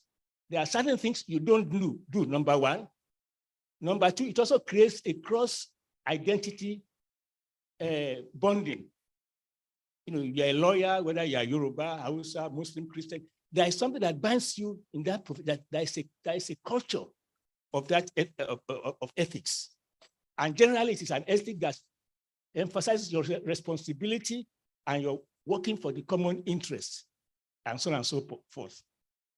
And that it was when the professionals now took up the political class and say that enough is enough, you know, you are destroying our nation, we want you to stop doing this, and they stood up to the intellectuals. Now, what we have today is that our professional groups are also major part of the problem, in the sense that they have not held the political accountable. They have, in fact, been sucked in by them. I will give one example, you know, from the university system. There was time, as recently, I mean, when you see vice chancellors going around with motorcades. A vice chancellor is going to a function, all the deans follow him or her. He gets there, he sits up, and they all leave. So instead of being a mirror to society, you know, instead of reflecting to society, what society should be, we are in fact mimicking society. We are emeritus professors. What does it mean? Emeritus professors who have retired are not even teaching. The concept of emeritus in the US is that you are still very, very active. And you also bring money to the university because of your status. You are still attached to the university and you still have students you are mentoring. Now it has become a title, just like chief, doctor, so-and-so, people buying it. So you now call us emeritus professors, engineer, this and that. So everybody now wants to be an emeritus professor. Now we have emeritus senators, we have emeritus deans, and so on and so forth. So what I am saying is that, see, that discipline that we are supposed to have gotten through our professional training, integrity, humility, and then a bond that crosses all various identity markers. The son of a daughter of a sweeper, through the power of his intellect, can be admitted to the intellectual clerisy because of what he has achieved. You know, but we don't do that. And what we are saying is that, and we keep emulating these people. We keep behaving like them. When we should point out and shame them. There are some who have fought against some of them, and they still have rest. But so the point I'm making is that the future of this country lies in bringing back in the concept of professional ethics and using that to confront the political class. Thank you.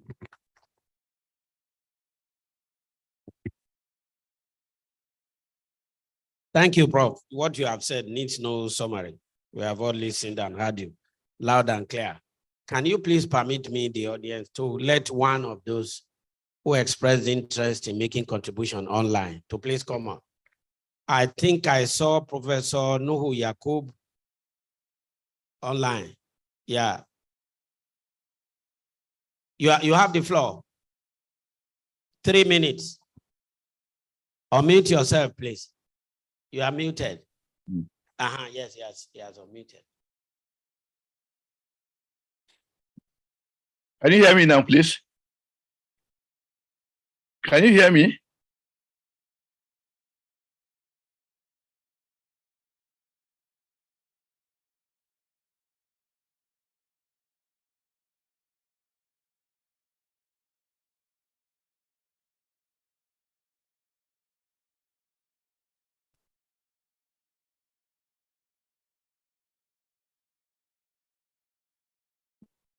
Hello? Hello? Can you hear me, please? Can you hear me, please? Yeah, we can hear you now.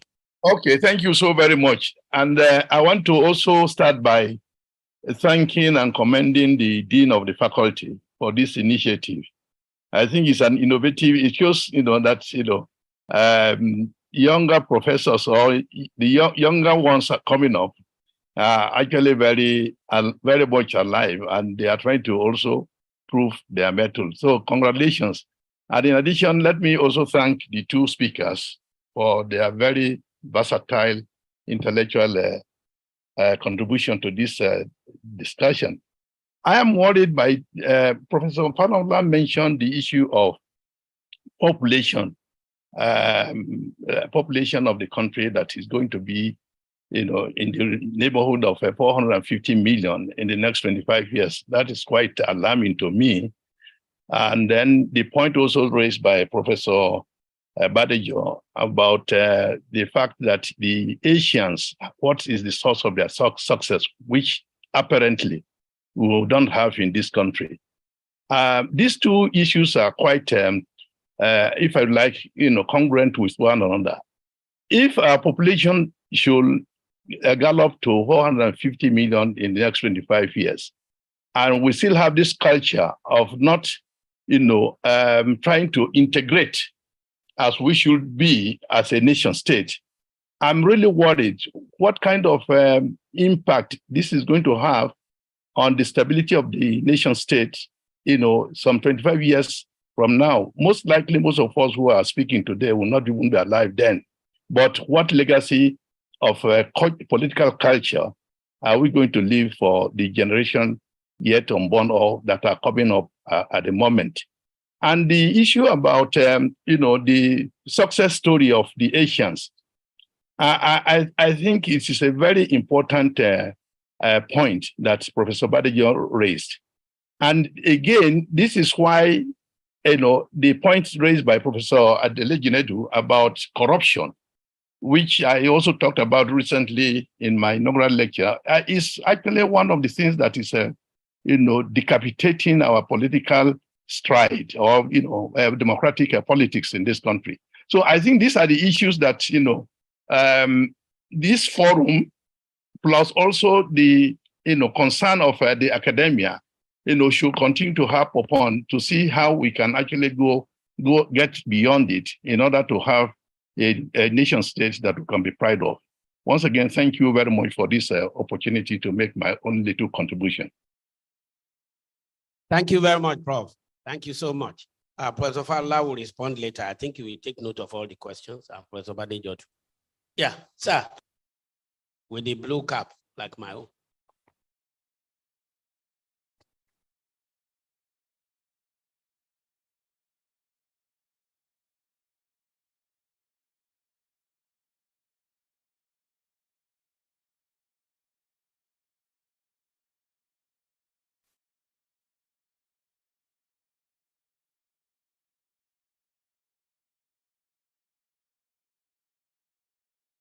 Kai Olani is my name.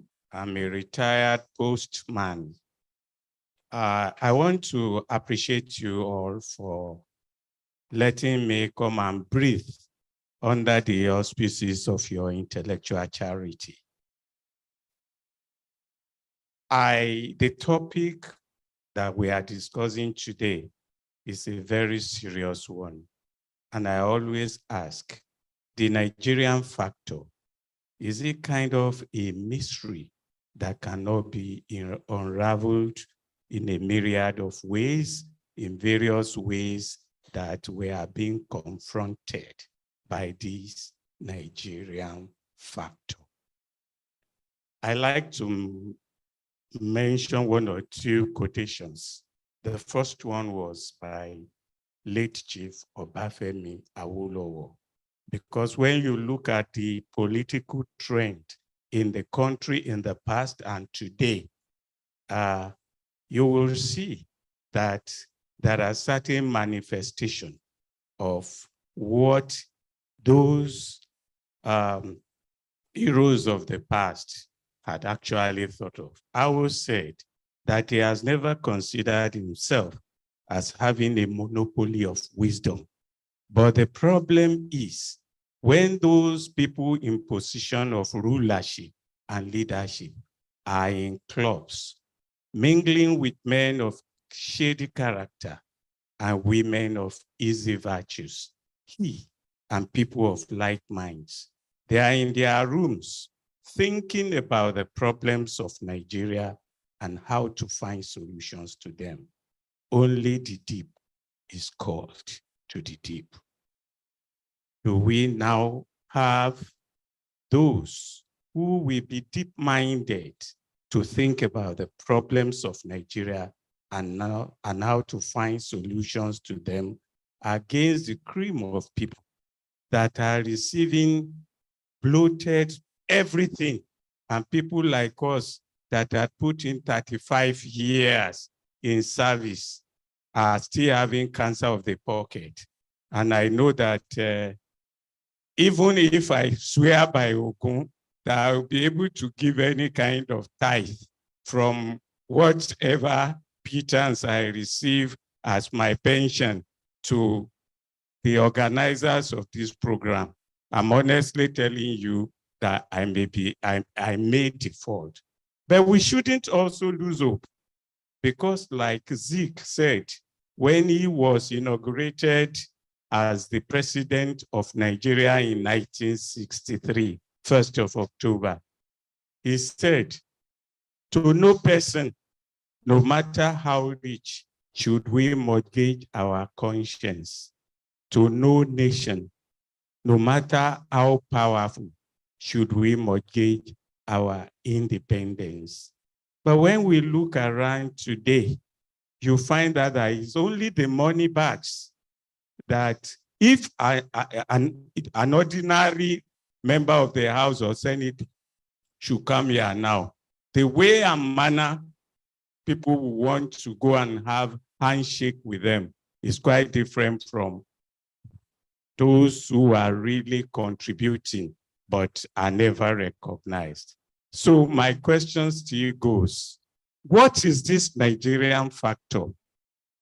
To what extent are we going to have those of you, cream of intellectuals, relating with other stakeholders to ensure that those in the National Assembly should not see that place as a soup-making factory, but a service-oriented institution? Those are the comments I like to make.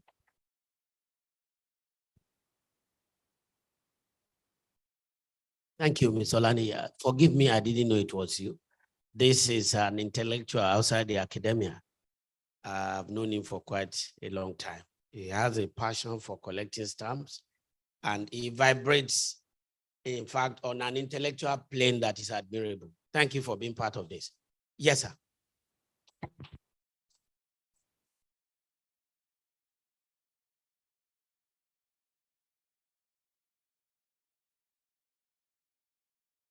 Thank you so much. My name is Ayo Ademili. I'm a scholar and lawyer.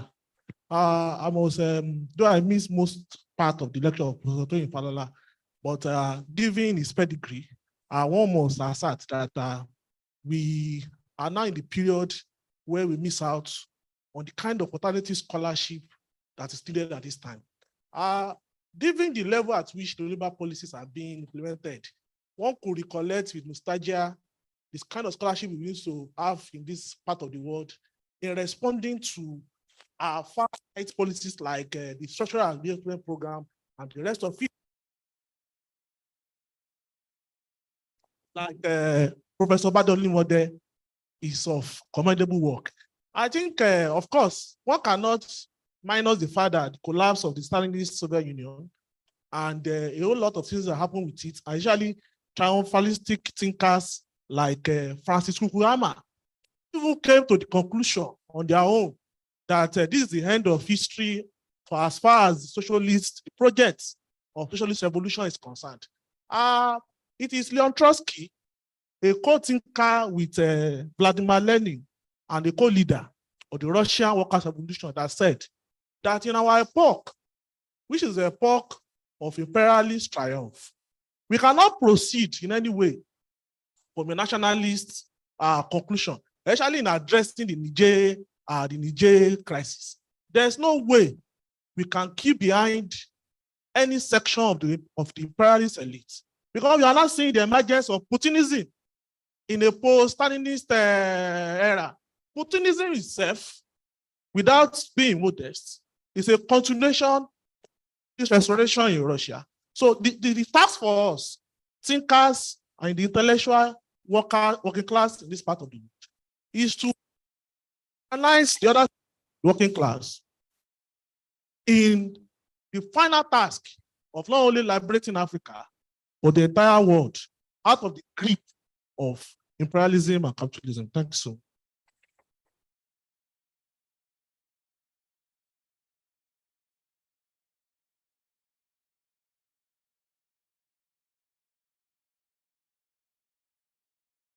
Thank you, the Dean. I think we are in for a new era, and it is an era that promises to change things. I think I want to make a comment more of, and that comment is that we have all been talking about a problem of leadership. That problem of leadership has been with us from the beginning till now, and we are not about solving it. But I think there is also a new issue, or a major issue that has developed and crystallized now. And that issue is that before now, we had the problem of leadership. The followers, the Nigerian masses were like, they were ready, to follow good leadership. The only thing was that we didn't have a good leadership. But I think that now, that's maybe what Professor Ginaldo talked about, the collapse of elite consensus. I think the collapse of elite consensus has also produced a certain rebellion in the masses, that I don't even think that the masses are ready again to follow the leadership if we even now get a good leadership. That following is now marked by its own lack of consensus, and not just lack of consensus, but like a sort of something that can be likened to the youth restiveness. It's not only the youth now, even the masses are restive, and nobody is ready to listen to the next person. So that I think, as we are talking about how do we get a good leadership, we should also be talking about how do we get good following from the people. Because right now, it is like everything has gone haywire. Nobody now listens to the other person. Everybody now is full of himself. Everybody is the greatest theorist. Everybody is the greatest in anything he decides to do. People now define themselves the way they like it. And even if you tell them that this definition is not good, they will look at you as if you are not coming from, you can't tell me what to do or what to say, And I think that a nation that has come to this stage, it is going to take a whole lot of theorizing for us to get in touch with what we will do. Thank you.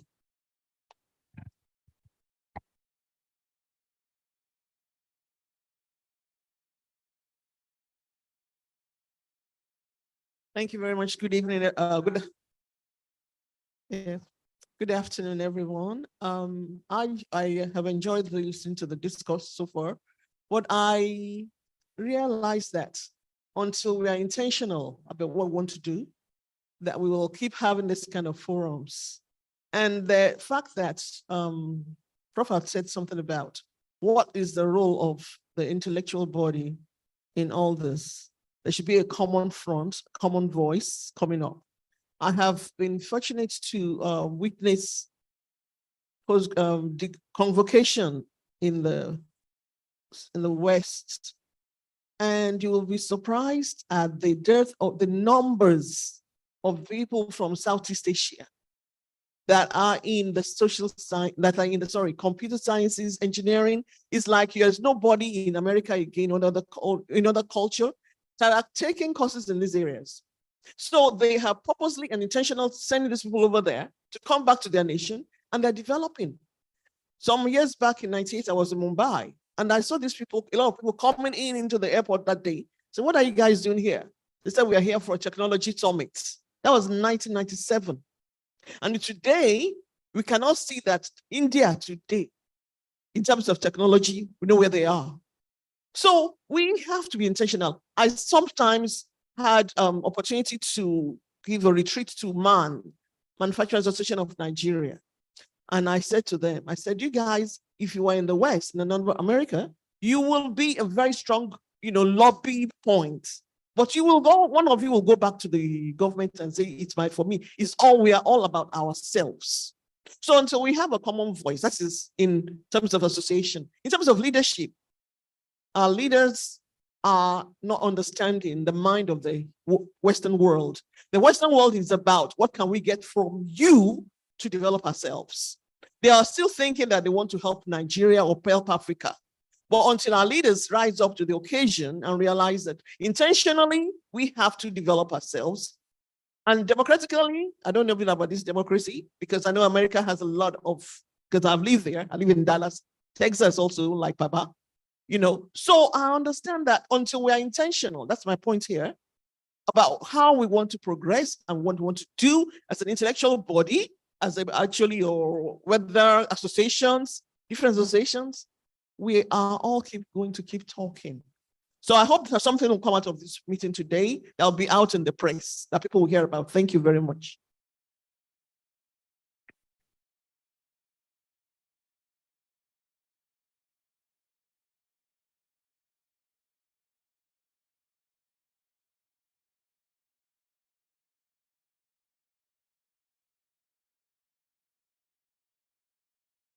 Thank you very much.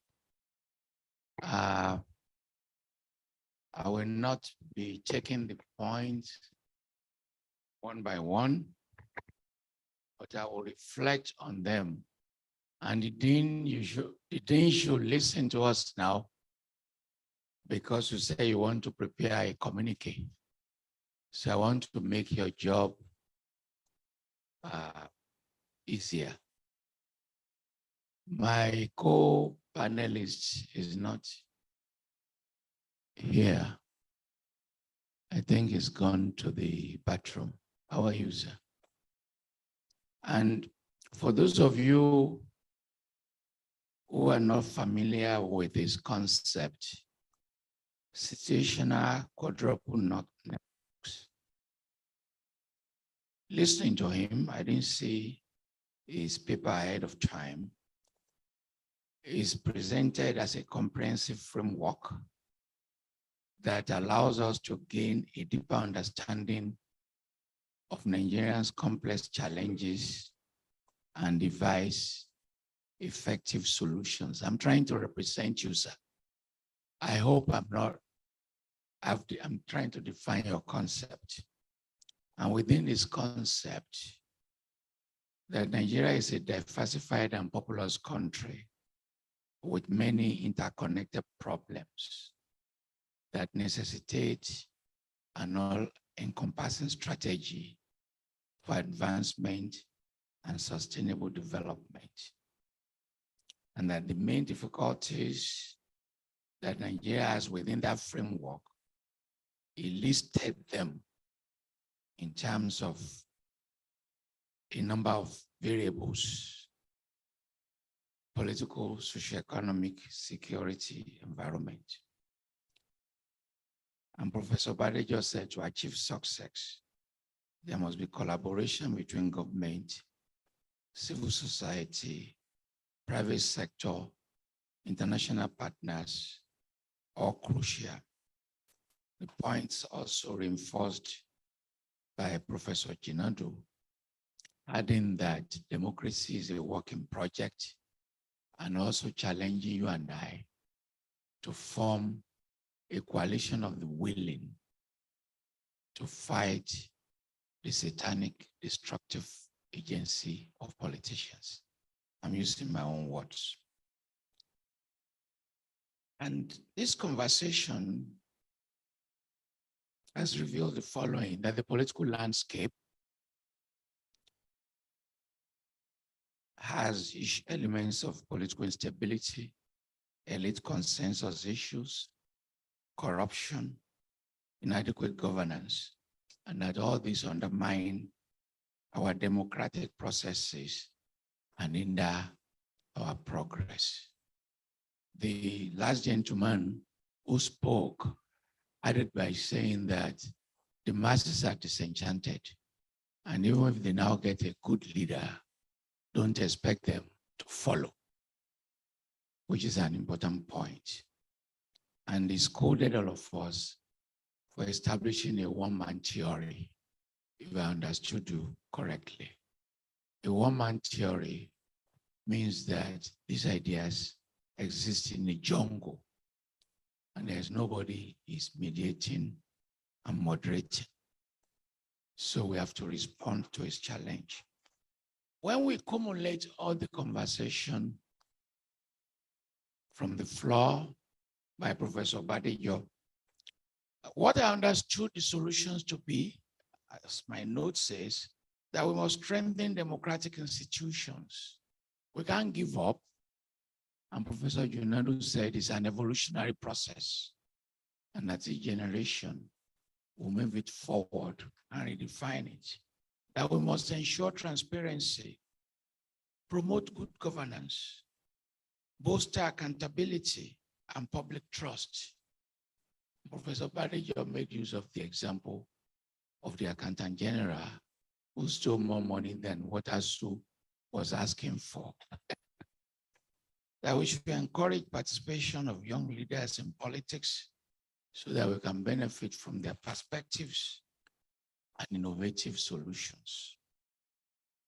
We didn't talk about security and conflict because of time, but it's been a challenge that we are grappling with internal security threats, including insurgency, terrorism, communal conflicts, leading to loss of lives and displacement of communities. And Professor Badejo has added that if you are dealing with all these problems, why do you want to add the problems of Niger to your own? If I've misrepresented everyone, the moderator has to correct me. And the solution for those who are writing the communique must include enhancing security forces capabilities, intelligence sharing, regional cooperation, which are essential to security challenges. That in addition, we must address the root causes of conflict, such as poverty and resource competition. And we are warned that identity should not be the most dominant marker. That we should look for other markers. And when I was in school, the point that one of you made, students were vibrant as part of this conversation, bringing to the campus scholars who will talk about this. And part of what we have to recommend is to encourage our students to return to this vibrant tradition. In adding to that marker, beyond the ethnic identity, we have to talk about socioeconomic disparities. We produce poor people on a daily basis, and we keep producing many of them. In my media report on this conference, which will be released tomorrow, I will emphasize this disparity, that the more inequalities you produce, the more challenges we're going to have. We cannot be democratizing poverty and adding to the number of poor people, generating unemployment and creating regional disparities. The masses will agree with the point made by Professor Jinadu that we have to shift the locus of the identity marker, not just on ethnicity, but also on poverty. And to address this, it's not by giving 8,000 to your party people, which you ask party agents to distribute, but to implement inclusive economic policies, to invest in education to create human capacity, to develop vocational training. Everybody wants to have a degree. Polytechnics degree, trade center were abolished. And you see how some countries do things differently, promoting the idea of diploma and vocational. China downgraded hundreds of universities to technical centers in the last 5 years. So what do you want to do with them? And we must promote entrepreneurship. The dean said universities are now focusing on producing water and bread. We have to move beyond that to create incubators. Incubators where young people will be empowered to be innovative. A university like this important one can be part of that project, imitating what Stanford did to turn California into the 6th largest economy in the world. But we have to invest in young people. We have to invest in incubators.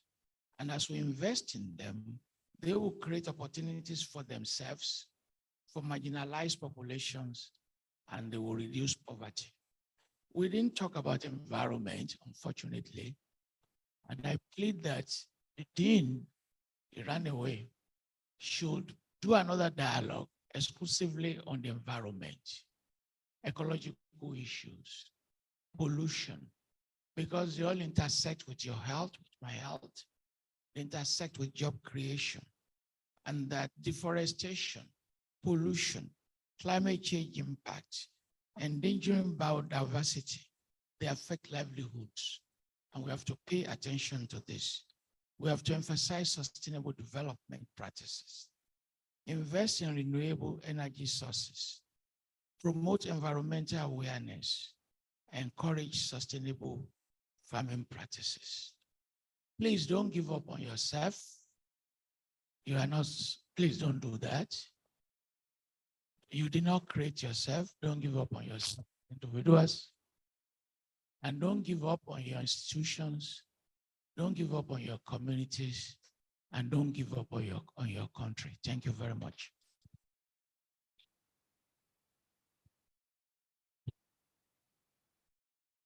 Thank you so much, Prof. While I wait for the dean to say whether we have any more time, by my time is up. Mr. Dean. Okay, thank you. Okay, thank you. I'll do just that. The communique committee, I hope you noted what Professor Falola just did. He's just completed the job for you. I wish you could just get in touch with him to take his notes, the communique committee. Thank you. Now we will welcome one or two more comments. Yeah. Okay, one of the people, before I call Professor Asobele, one of the people online had expressed her intention to make a contribution. I think she's Mrs. Bola Adetula. Please, you have the floor, ma. Thank you very much. Professor Falola, I thought I would be able to meet you in Lagos. I have been interacting with you now for some time. We are both in the US. And Professor Badejo, it's nice seeing you again. You have not disappointed me. Now, quickly to my point. I want to take on Professor Jinadu. He was recommending that the professionals should be considered and so on and so on. Let me put it to you, sir, Prof. When the professionals get there, they will join the bandwagon. Not from their own free will, but pressure will be mounted on them by the civil servants that they are going to work with. And they'll be telling you, this is your own time. Opportunity will not come twice. Yes, and they will do that for you. So I'm just putting it to you. You all remember what happened when we were so happy when we had a very young, a youth. Was it in the Senate or in the House of Rep? The rest, as they say, is now history. Now, my fellow retiree, we're in the same boat. After 35 years, I cannot boast of 100,000 naira as pension. Whereas some people are collecting about 3 to 4 pensions in this same country. Retire as the council chairman, retire as a commissioner in the state, retire as a governor of the state, you retire as a senator or whatever. Only after 4 years. And these guys are collecting millions. Those of us that put in 35 years, I cannot boast of 100,000, but in my own case, COVID jackpot me to America and I stayed put. So I'm lucky to be there. Professor Badejo, you mentioned that they told you that ambulance is for the dead people. That is a serious one. I will not want to go to that. Now, my recommendation on corruption. I don't know what you are going to do, but if you can get the civil service, that is the civil servants, to do what they are supposed to do, imagine the scenario. We just wake up maybe one day, and then the civil servants, maybe 80% of them at the federal level, and then maybe 50% at the state level, and then another 50% at the local government level, decide to take a 360-degree U-turn.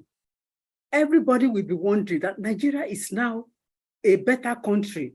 Our problem, I can tell you that I retired as a civil servant. I know what's going on there. Our problem are the civil servants. They will make life miserable for you, the minister, with good intention. And if you don't succumb to them, they will make sure you fail or you are finished. They will kill you. I don't want to give examples. So what are we going to do to the civil servants? They have entrenched themselves there. I will not want to give you examples. Now, when you are considering the issue of security, remember to include the problem of drug. It is a real problem in Nigeria. In those days, Nigeria just used to be a transit country. We are now a manufacturing country of illicit drugs, and we are now user of these illicit drugs. Let me stop there. I thank you very much for giving me this opportunity. Thank you. Thank you very much, Ma. We will take 3 more contributions before the communique committee comes to present the communique. I'd like to recognize first Professor Asobele, Professor Akimboye, Dr. Aziz, Provost. Okay, and okay, one more. Okay, 2-2, please, 2 minutes, 2 minutes. Thank you.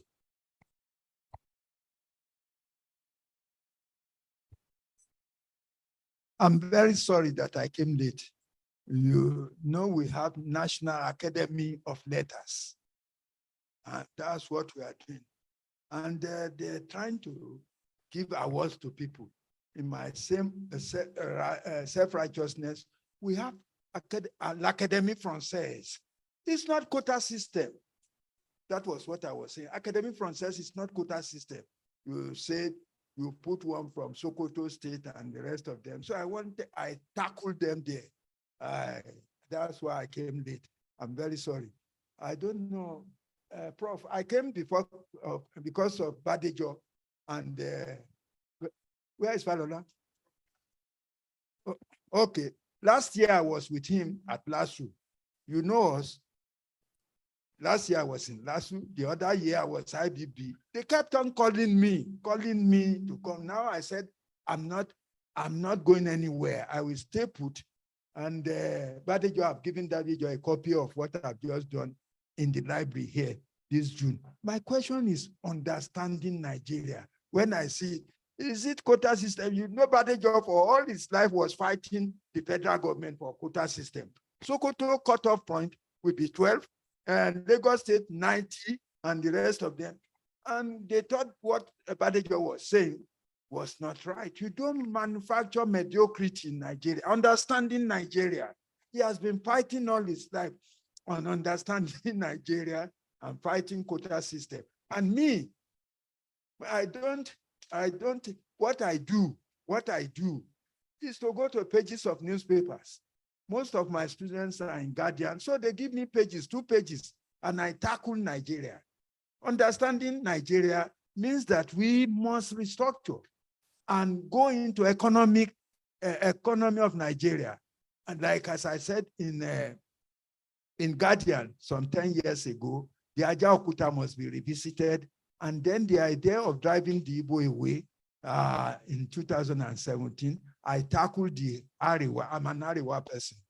I tackled them. They did not drive away. This understanding Nigeria is that we must try to tackle them, the power that be. Don't be afraid. Like Badejo, I was afraid for him when he was fighting some years back. Thank you very much.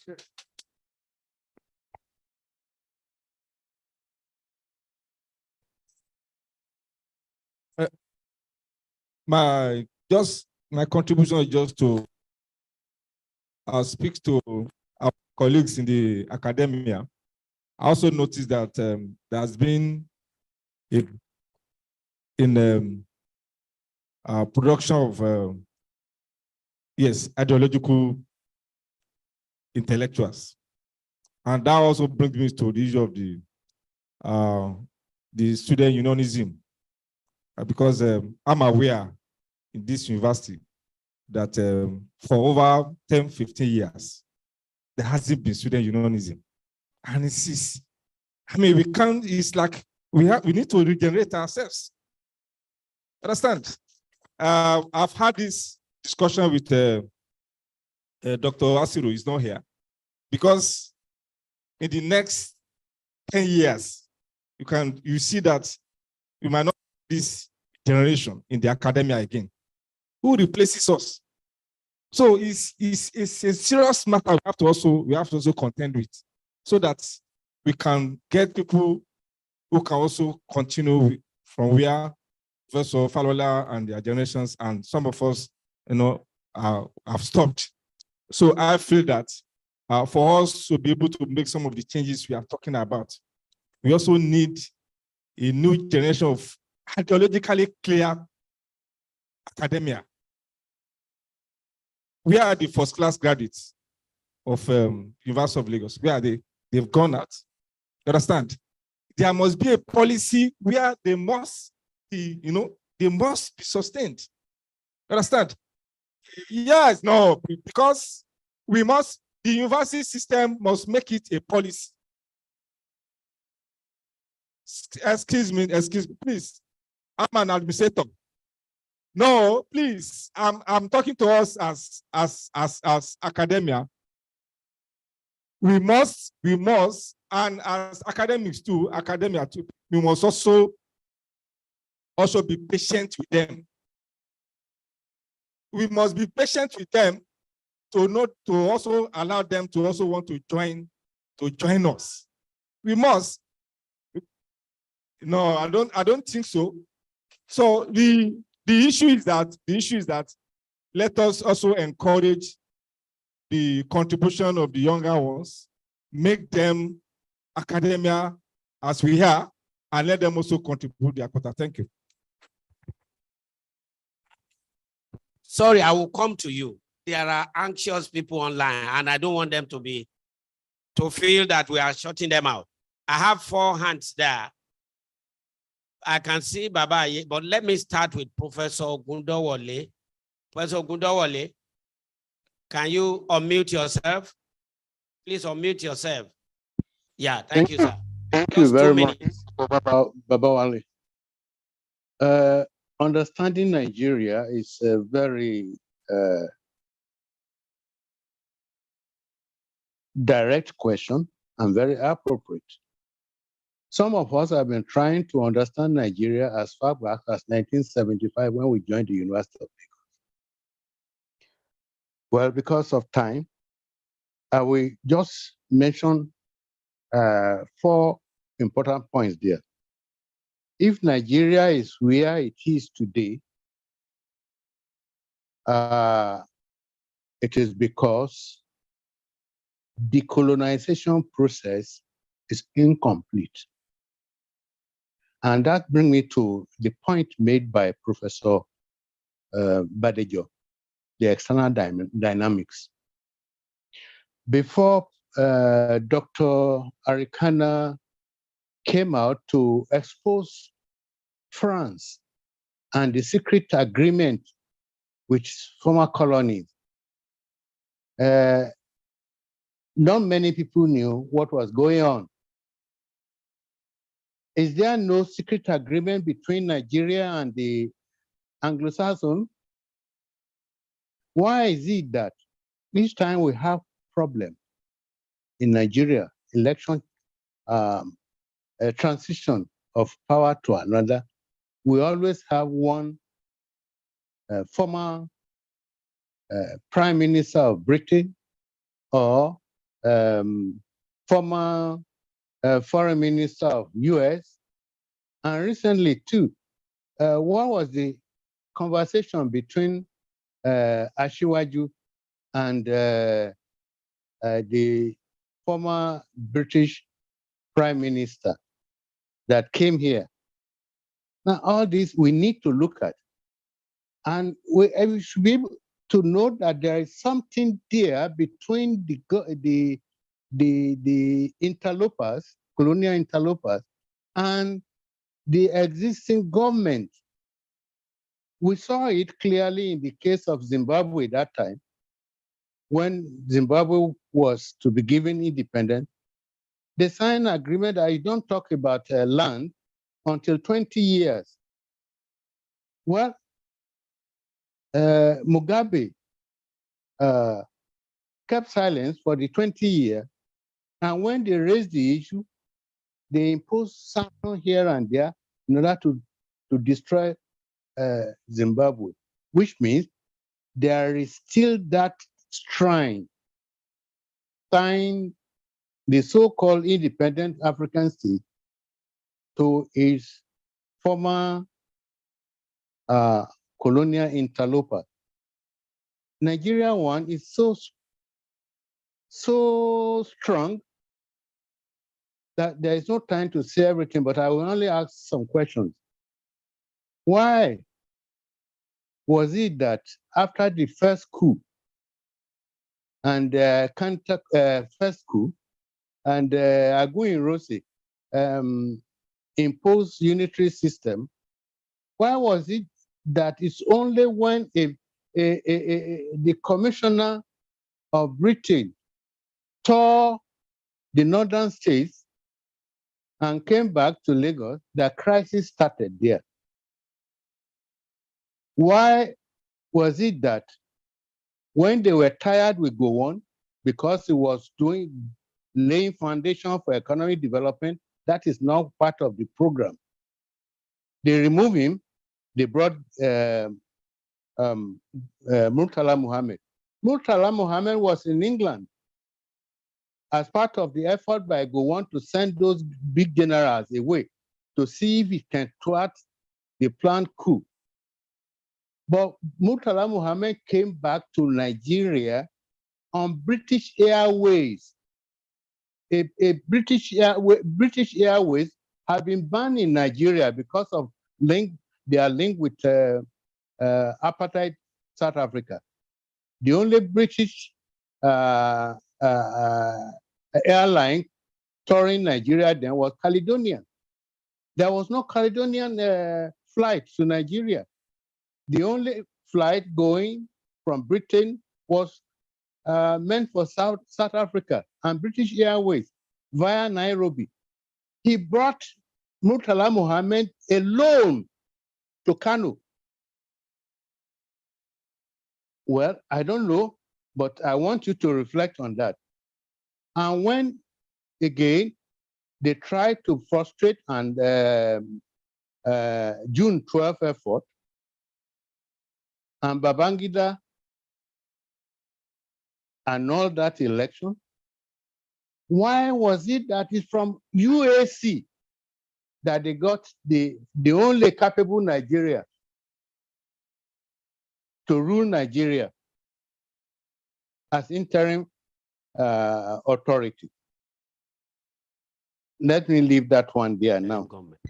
But the issue is that Nigeria is still a colony. Why is it not functioning well?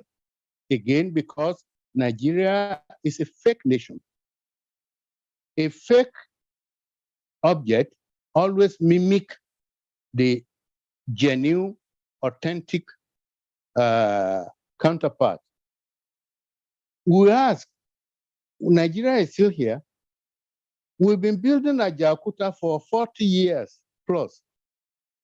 The same company that built that was handling Ajaokuta was the one that built the first steel complex for Egypt. I will round up. And the one that built the one for India.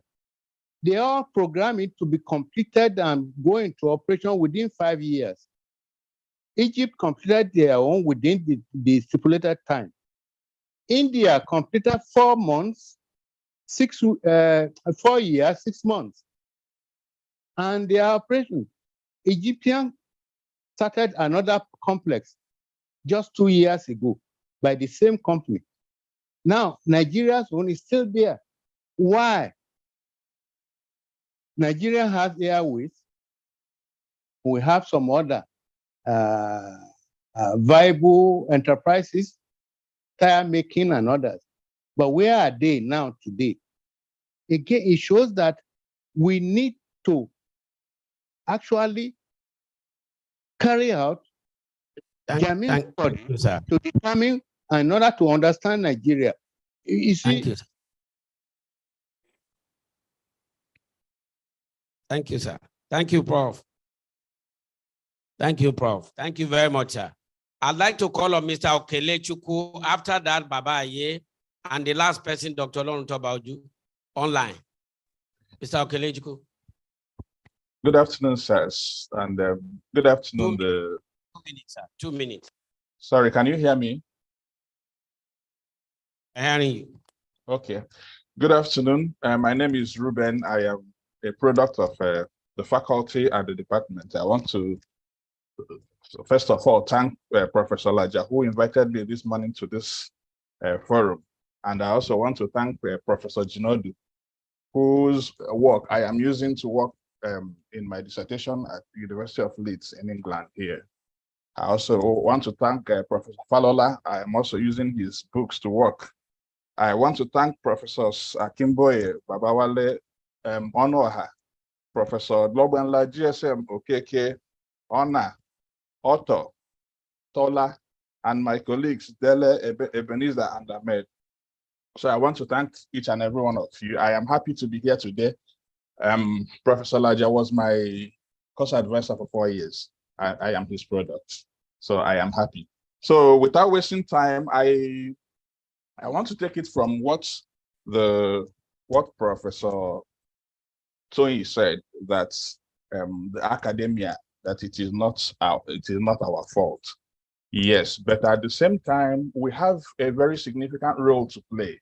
For example, we know that the academia has little influence over the political class. But what about the elections that the academia has been supervising for years? What kind of election have we been providing for Nigerians? And I want us to talk to ourselves as the academia. And then secondly, we have to also talk about knowledge production. What kind of knowledge do we produce? What kind of graduates do we produce? The graduates of social sciences or political science, where do they dream to see themselves, how do they fit into the society? If you come to the West here, and Africa is a case study, but what are we doing on our own? For example, the issue of conflict, terrorism, ethno-religious conflict, foreign policy, global governance, state fragility, ungoverned territories.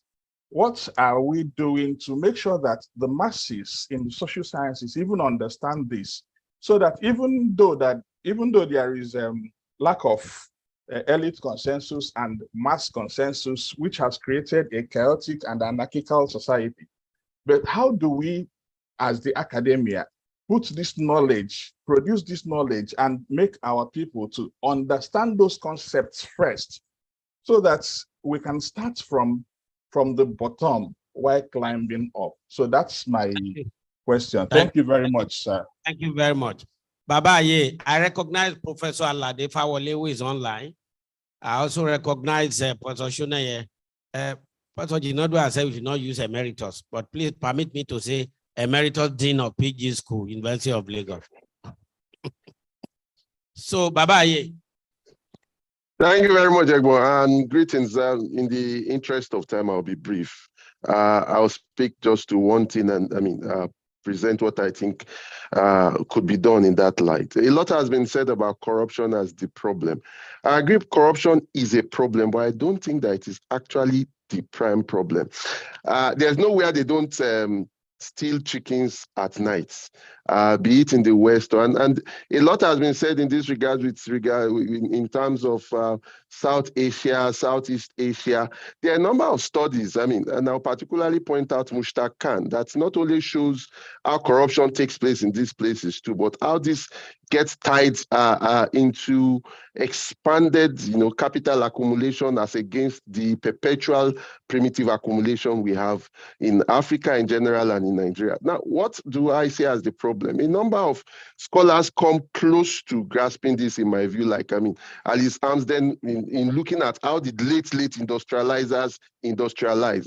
They just limit it to the periodization, but in ways that don't look at the issues of power, the issues of sovereignty, and they look at it from learning and all that. But I would say the problem, in my view, is that the African region gained independence, could become sovereign only at the tail end of the post-World War II order, which enabled the generalization of an approach that's centered the state and public services, which gave birth to, the Keynesian welfare nation state in the West and the developmental state. This was the period of dependent democracy, the development in Latin America, in Asia, and all that. And you can see the difference in our First Republic's effort. And it was not only in Western Nigeria, which reflected having that last window. And the developing world tried, as that window was being shut in 1974, to call for the new international economic order. And what I'm saying about how Africa was late in terms of sovereignty can be seen in that, of the African countries that were at the Bandung Conference in 1955, just Ethiopia, Egypt, and arguably Liberia, so to speak. We are independent countries there. So now, what is to be done? I think that the fact is that the global order, it enables and constrains different possibilities. The neoliberal order that came in the wake of Thatcherism and Reaganomics is such that it is actually almost impossible to have the kind of vision we have become consummated.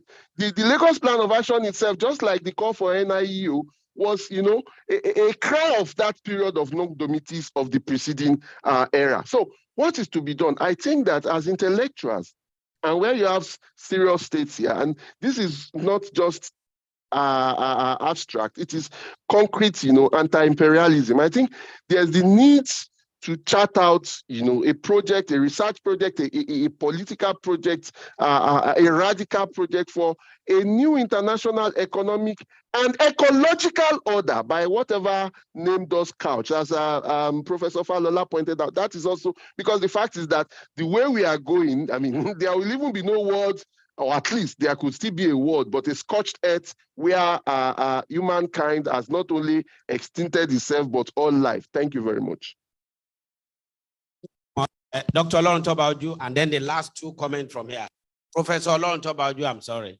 Professor Olorun Tobauju, please.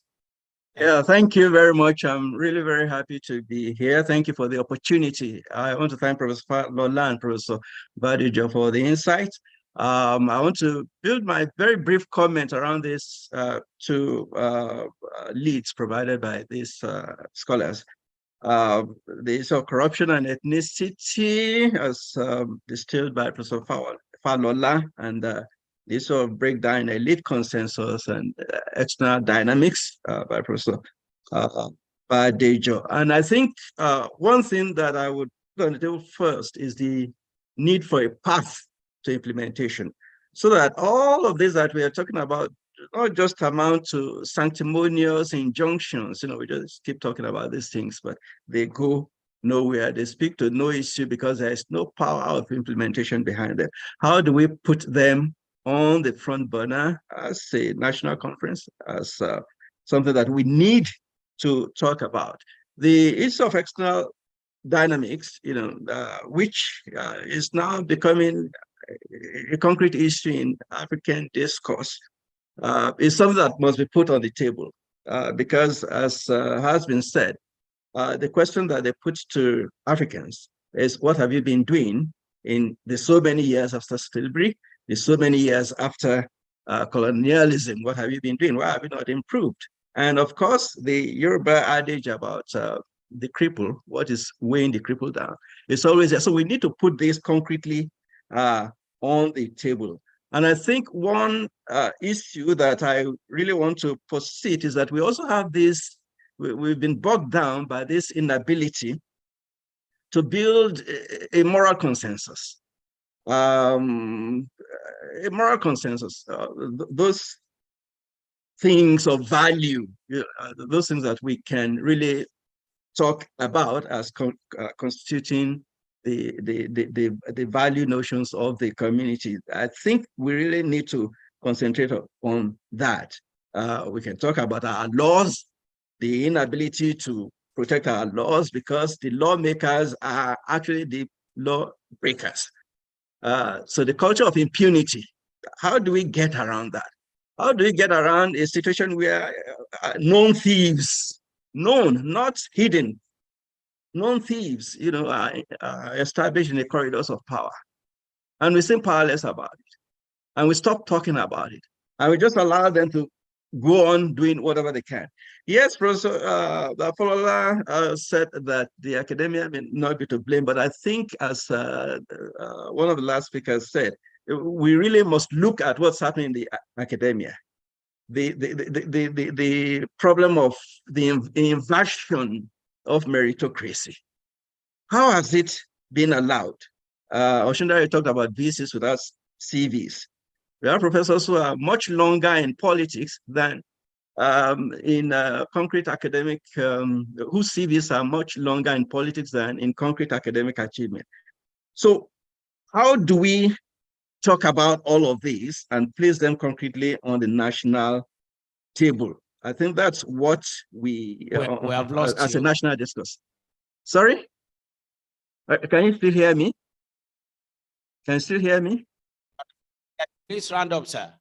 Okay, yeah, thank you. Well, I hope that you heard most of what I said, but I think we must run away from, or we must find a way to depart from this, what has been described as cascading of mediocrity. So a mediocre gets into office, employs or appoints a mediocre, and it cascades downwards. And at the bottom of it all, we are going to be doomed. Thank you very much. Please let us see how we can implement all of this. Let us see how we can put it all on the national table. Thank you very much. Thank you very much, sir. My friend from the Creative Arts Department.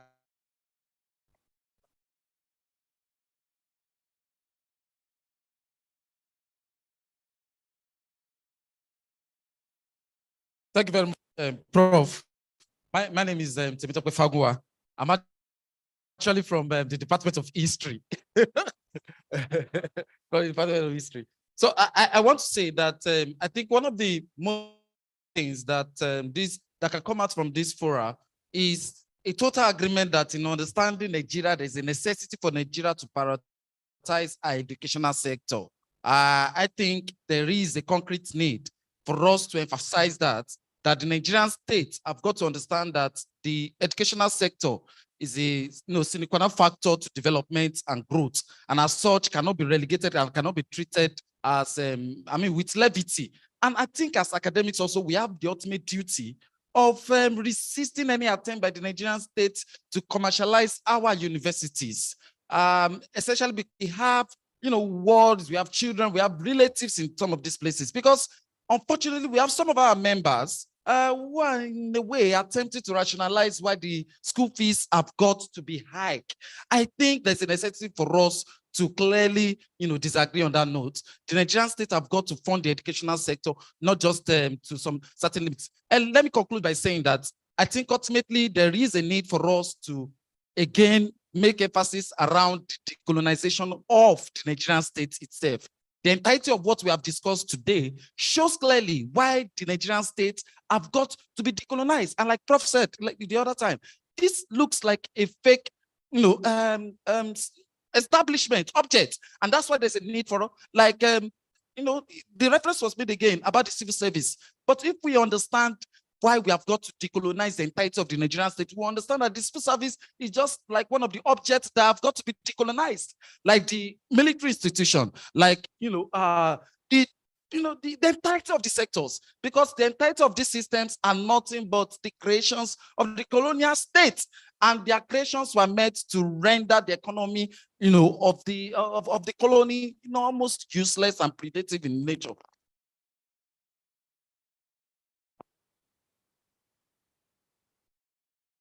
Thank you very much, Mr. Chairman, distinguished ladies and gentlemen.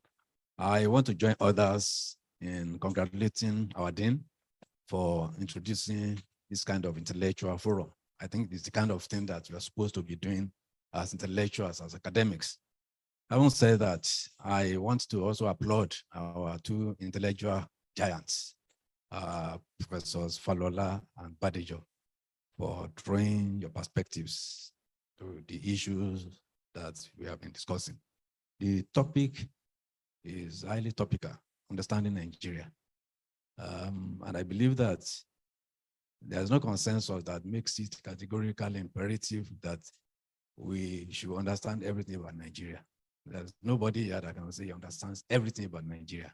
Nigeria is a complex state, and it has so many problems, multitudinous, multidimensional, multifaceted problems, difficulties, challenges, and encumbrances. And for us to be able to mitigate this or circumspect this, there's need for us to really look at the topic deeply.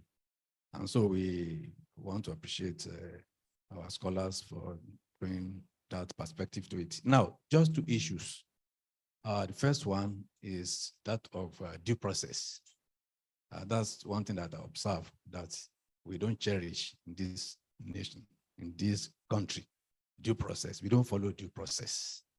And it's very, very calamitous that that should be happening. Highly critical. We don't follow due process. And I believe that we are not in a banana republic where rules and regulations are bastardized, where laws and orders are flagrantly violated with impunity and without the slightest compunction. There is a need for us to embrace due process. It happens everywhere, all over the country, even at the microscopic level, even at our own level here. We don't follow due process, and it's a major problem at stake that we should try to embrace. And a related issue is that the one that the chairman mentioned, the issue of mediocrity as against meritocracy. That is also very crucial. I don't think we look at that deeply. There's need for us to embrace merit. Merit, for me, should not be sacrificed on the altar of political expediency or parochial exigency. I believe for us to be able to move forward, there is a need for us to embrace merit in every area of our life. We are talking about the appointment of ministers, even at microscopic level, at our own micro level here. You know, we don't follow merit in terms of maybe admission of students, appointment of staff. We don't follow merit. I believe it's something that should be embraced. I just want to stop at that. Thank you very much. Thank you for recognizing me. I believe say we don't speak plenty on you both thus far. But one thing where I know say our main problem is this particular government does not have business in business. Now that phrase go that be the reason why today, as I don't come straight, everywhere people are gnashing their teeth, many Nigerians are complaining. And that is why the dollar is rising, the naira to dollar is rising to about 1,000 naira. Now, because of say naira to dollar, I say it's about 1,000 naira. Now, because of say government no get business in business, we are getting a situation where, as it is today, petrol price is going to become close to 1,000 naira very soon. It's about 750 now. But them say government no get business in business. All of the refineries have been killed and the rest. So we need all these things to be discussed. I'm happy that today now, Professor Ladia is now the head of social science. So already that discussion does start. And I think that we need to keep it more and more on. Now, when people talk about followership, how we want to get correct followership when waiting we get for different newspapers, television, and all the rest. Now say this one are Yoruba, this one are Hausa, this one are Igbo. Like say if you carry Igbo, go market, talk say I'm an Igbo man, sell rice for me for 50 naira. I be Yoruba man, I be friend of a Miloka, sell rice for me 500 naira. All those things would not be able to happen. So I think that we need to characterize, especially like what Baba A position, that why are we afraid of the alternatives? Why are we afraid of having in UNILAG?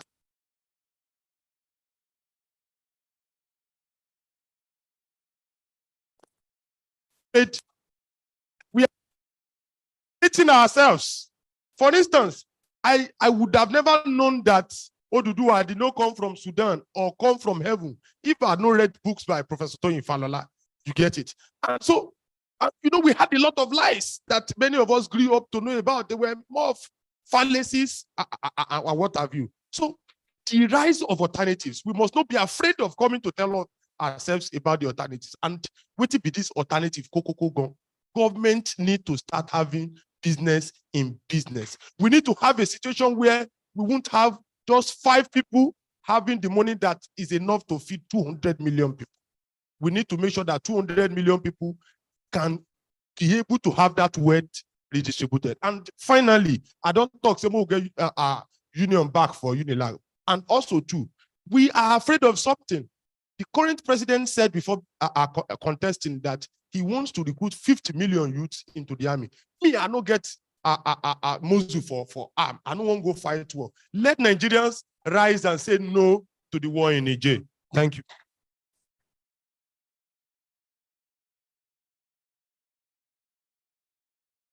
Thank you very much. I think you will all agree with me that we have had a very interesting session.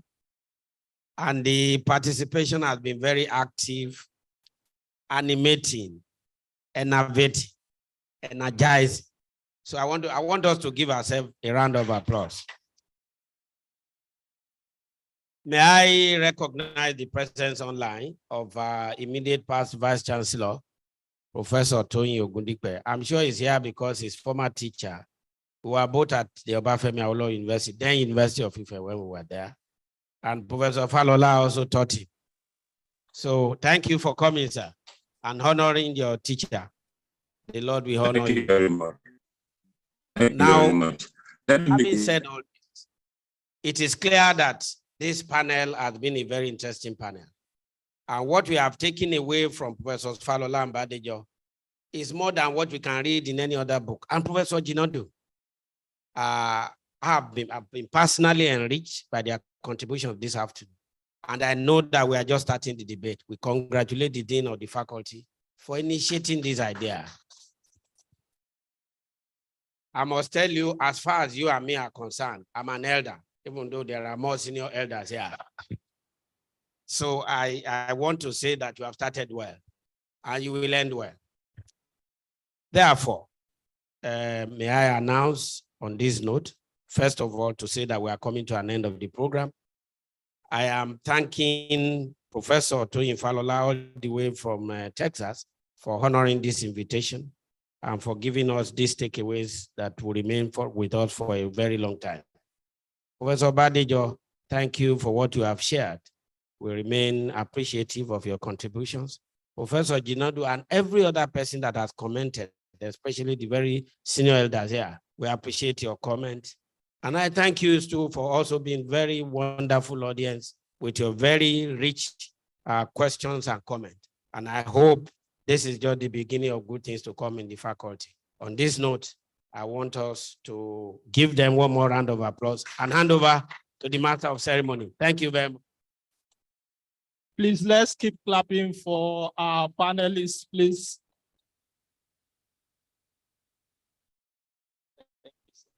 Okay, so very quickly, call on the head of Department of Political Science, who is part of the very small team that organized this particular edition, Dr. Miriam Quadri, to present the communique of this forum. Please, let's give her a round of applause. Please clap for my HOD, please. Thank you. Distinguished ladies and gentlemen, good afternoon. Yeah, permit me to align with the already established protocol. I'm sure you will agree with me that, like Prof said, this has been a very impactful session. The hours you have spent, it's not hours wasted, because I know we have been enriched more on the subject matter that we have discussed here this morning. Yes, for the purpose of pushing out there what we have discussed here today, like so that at least the society will know that we are not lacking in our responsibility, especially in interrogating the problematic of the Nigerian state. So we have this communique. It may not be exhaustive because the program is being recorded. So, and I believe that the faculty will make the recorded version available to everyone that has participated both on site and online. So we have a brief communique. The discourse this morning observes that the arguments that academics are part of the Nigeria's problem is wrong, because as academics, we are supposed to be critics. We represent the voice of the people, and hence we are not part of the problem. So it is not the failure of academics that policy fail in government. The blame squarely, as the discourse observed, fails on the laps of the people in government, especially the elites. The discourse also observed that there is so much anger in the South. We now live in the age of anger in the global South, because the realities are the same in the countries in this part of the world. The question is, why are people angry, and why is the scale grand? The reason is the failure of modernity, as our erudite professor observed, which has seen the promises not being fulfilled. The discourse also observed that our structure is unique in Nigeria because there is no majority ethnic group, unlike many countries and societies around the world. And then also there's also the demographic shift from the normal realities of today into the future that will be bewildering. We are also in the age of greed. The discourse actually observed that. It was also observed that framing Nigeria in terms of binary formulation is no longer working. This is because the bonds are breaking in contradiction to AK theory. And also it was observed that Nigeria is a very complex country to make sense of, and the discussion on the subject matter cannot end here today. It's a discussion that we continue. Okay, and so also the triple nexus, the peace and security, development and humanitarian, as developed by UN Kofi Annan, may be capable of addressing the development deficits here. And these four pillars of peace and security, human rights, development, and humanitarian, when they are linked properly, could be extremely useful in triggering our development. Four other issues were also observed to be foundational strategic issues that must be addressed before the quadruple nexus can take effect or even be effective. And they are the crucial nature of governance concerning leadership deficit and corruption, external dynamics, which are very crucial in understanding everyday life in Africa, including Nigeria. The issue of functional institutions are also crucial. They discuss, and also resources. The discourse also observed that corruption and lack of transparency, lack of good governance are abingas against peace and security in Nigeria. Other issues here include religious intolerance, terrorism, deliberate external influence in the ways that are injurious to the nation being, institutional failure, poor and unthinking leadership. The discourse also observed that there is a major breakdown of elite consensus in Nigeria today because we have privileged ethnic identity. We have privileged ethnic identity over other crucial identities in the countries. Hence, there's a breakdown in trust and the requisite reciprocity that helps a society to run effectively.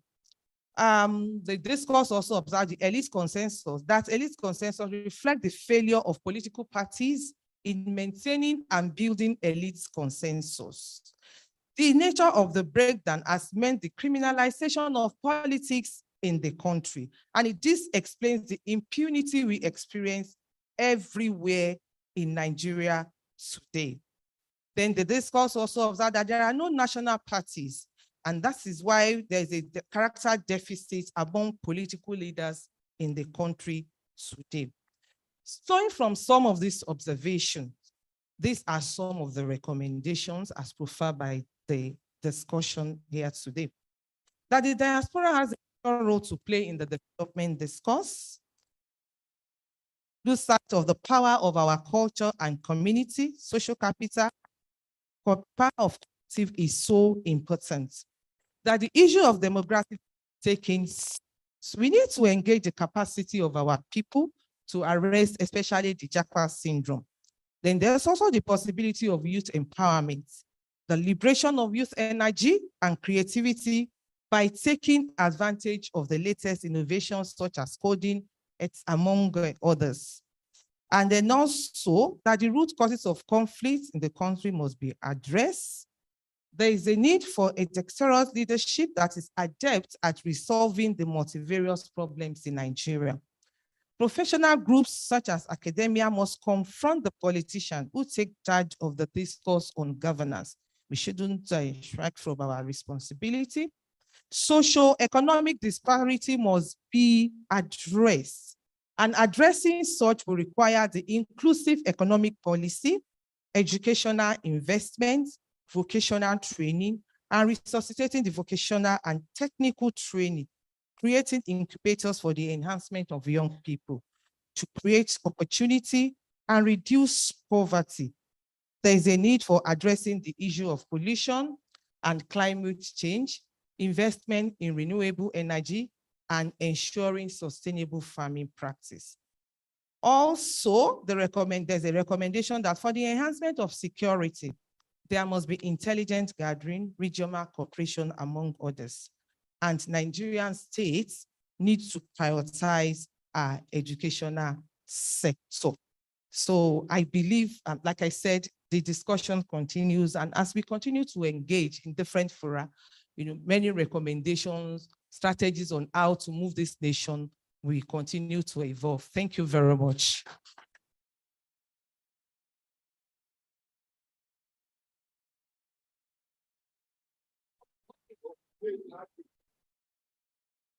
Thank you very much, HOD Dr. Kodri. Professor Ademola Adeleke, thank you for coming. We appreciate your presence. the other professors who are here, Professor Loto, Professor Mike, as well as the many attendees online. I must also mention the Deputy Vice Chancellor Development Service, Professor Ayodele Asenwa, who is online. Thank you so very much. Those of us on site and those of us online, thank you for the patience. So to draw the curtain for this particular edition, I want to invite another head of department who is also part of those that worked in the background to make this particular edition a success.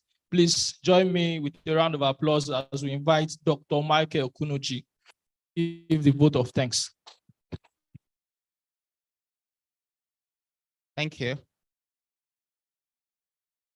Distinguished ladies and gentlemen, I say good afternoon to you all. Permit me also to stand on the protocol that's been established already. My job has been made very easy. Mr. Ebenezer Ishola has thanked many of the people I ordinarily should be thanking, and Professor Babawale also has done part of that job. So it's going to be brief because we're behind schedule already. So I want to start by thanking God Almighty for making this a reality. All of this was planned in less than 1 week. And I think we should very warmly appreciate the Dean of the faculty with an applause. Thank you very much, Professor Laja Odukoya. And that's what you get when you have a visionary leader. In so short a time, he put all of these together. We thank you very much for your leadership. And it's our prayer that God will continue to fill you with wisdom to lead the faculty. I also want to thank Professor Toyin Falola. We will all agree that he is such an asset to Nigeria and to Africa and to the world We thank you very especially for creating time to thank Professor Babafemi Badejo for the wonderful presentation. We take nothing for granted. We're grateful. And we thank Professor Tunde Babawale. We thank we're happy to have Professor Babawale, and we hope that we will see more of him. He's meant to be one of us, but we hardly see him. So this is such a wonderful occasion for us. We're happy to have you with us. Thank you so much, sir. And also Professor Adeleji Nodu, we're very grateful. We thank you for being part of this. We see Prof more often. He's such a father to the faculty, and we thank you very much for all you do. We're grateful. We also want to thank all those who participated in this interaction, those who are physically present. I think we should appreciate ourselves with an applause. Thank you so much for creating time to be here. And we thank all those who joined online. We thank especially staff. In fact, at a time I checked, we had over 170 at a time, about 180 at a time. So, and that's an impressive number. So we thank you. Let's appreciate all the people who joined virtually. We thank you. We appreciate you. And that tells us that we will go very far. This is just the beginning. We're very grateful. We want to thank all the professors who participated, those who participated in person, and those who joined online. We appreciate you. We also thank our students and our alumni, our students who are here now, and those who have graduated. We appreciate you all, and we trust that you'll continue to represent the university very well. We also want to thank the non-teaching staff who supported the committee that planned these events. And I also want to thank very especially the chair of the committee, Dr. Quadri, the acting head of political science. Thank you very much. And all other members of that committee, we say thank you. And on this note, I think we should just bring the event to a close. Thank you all.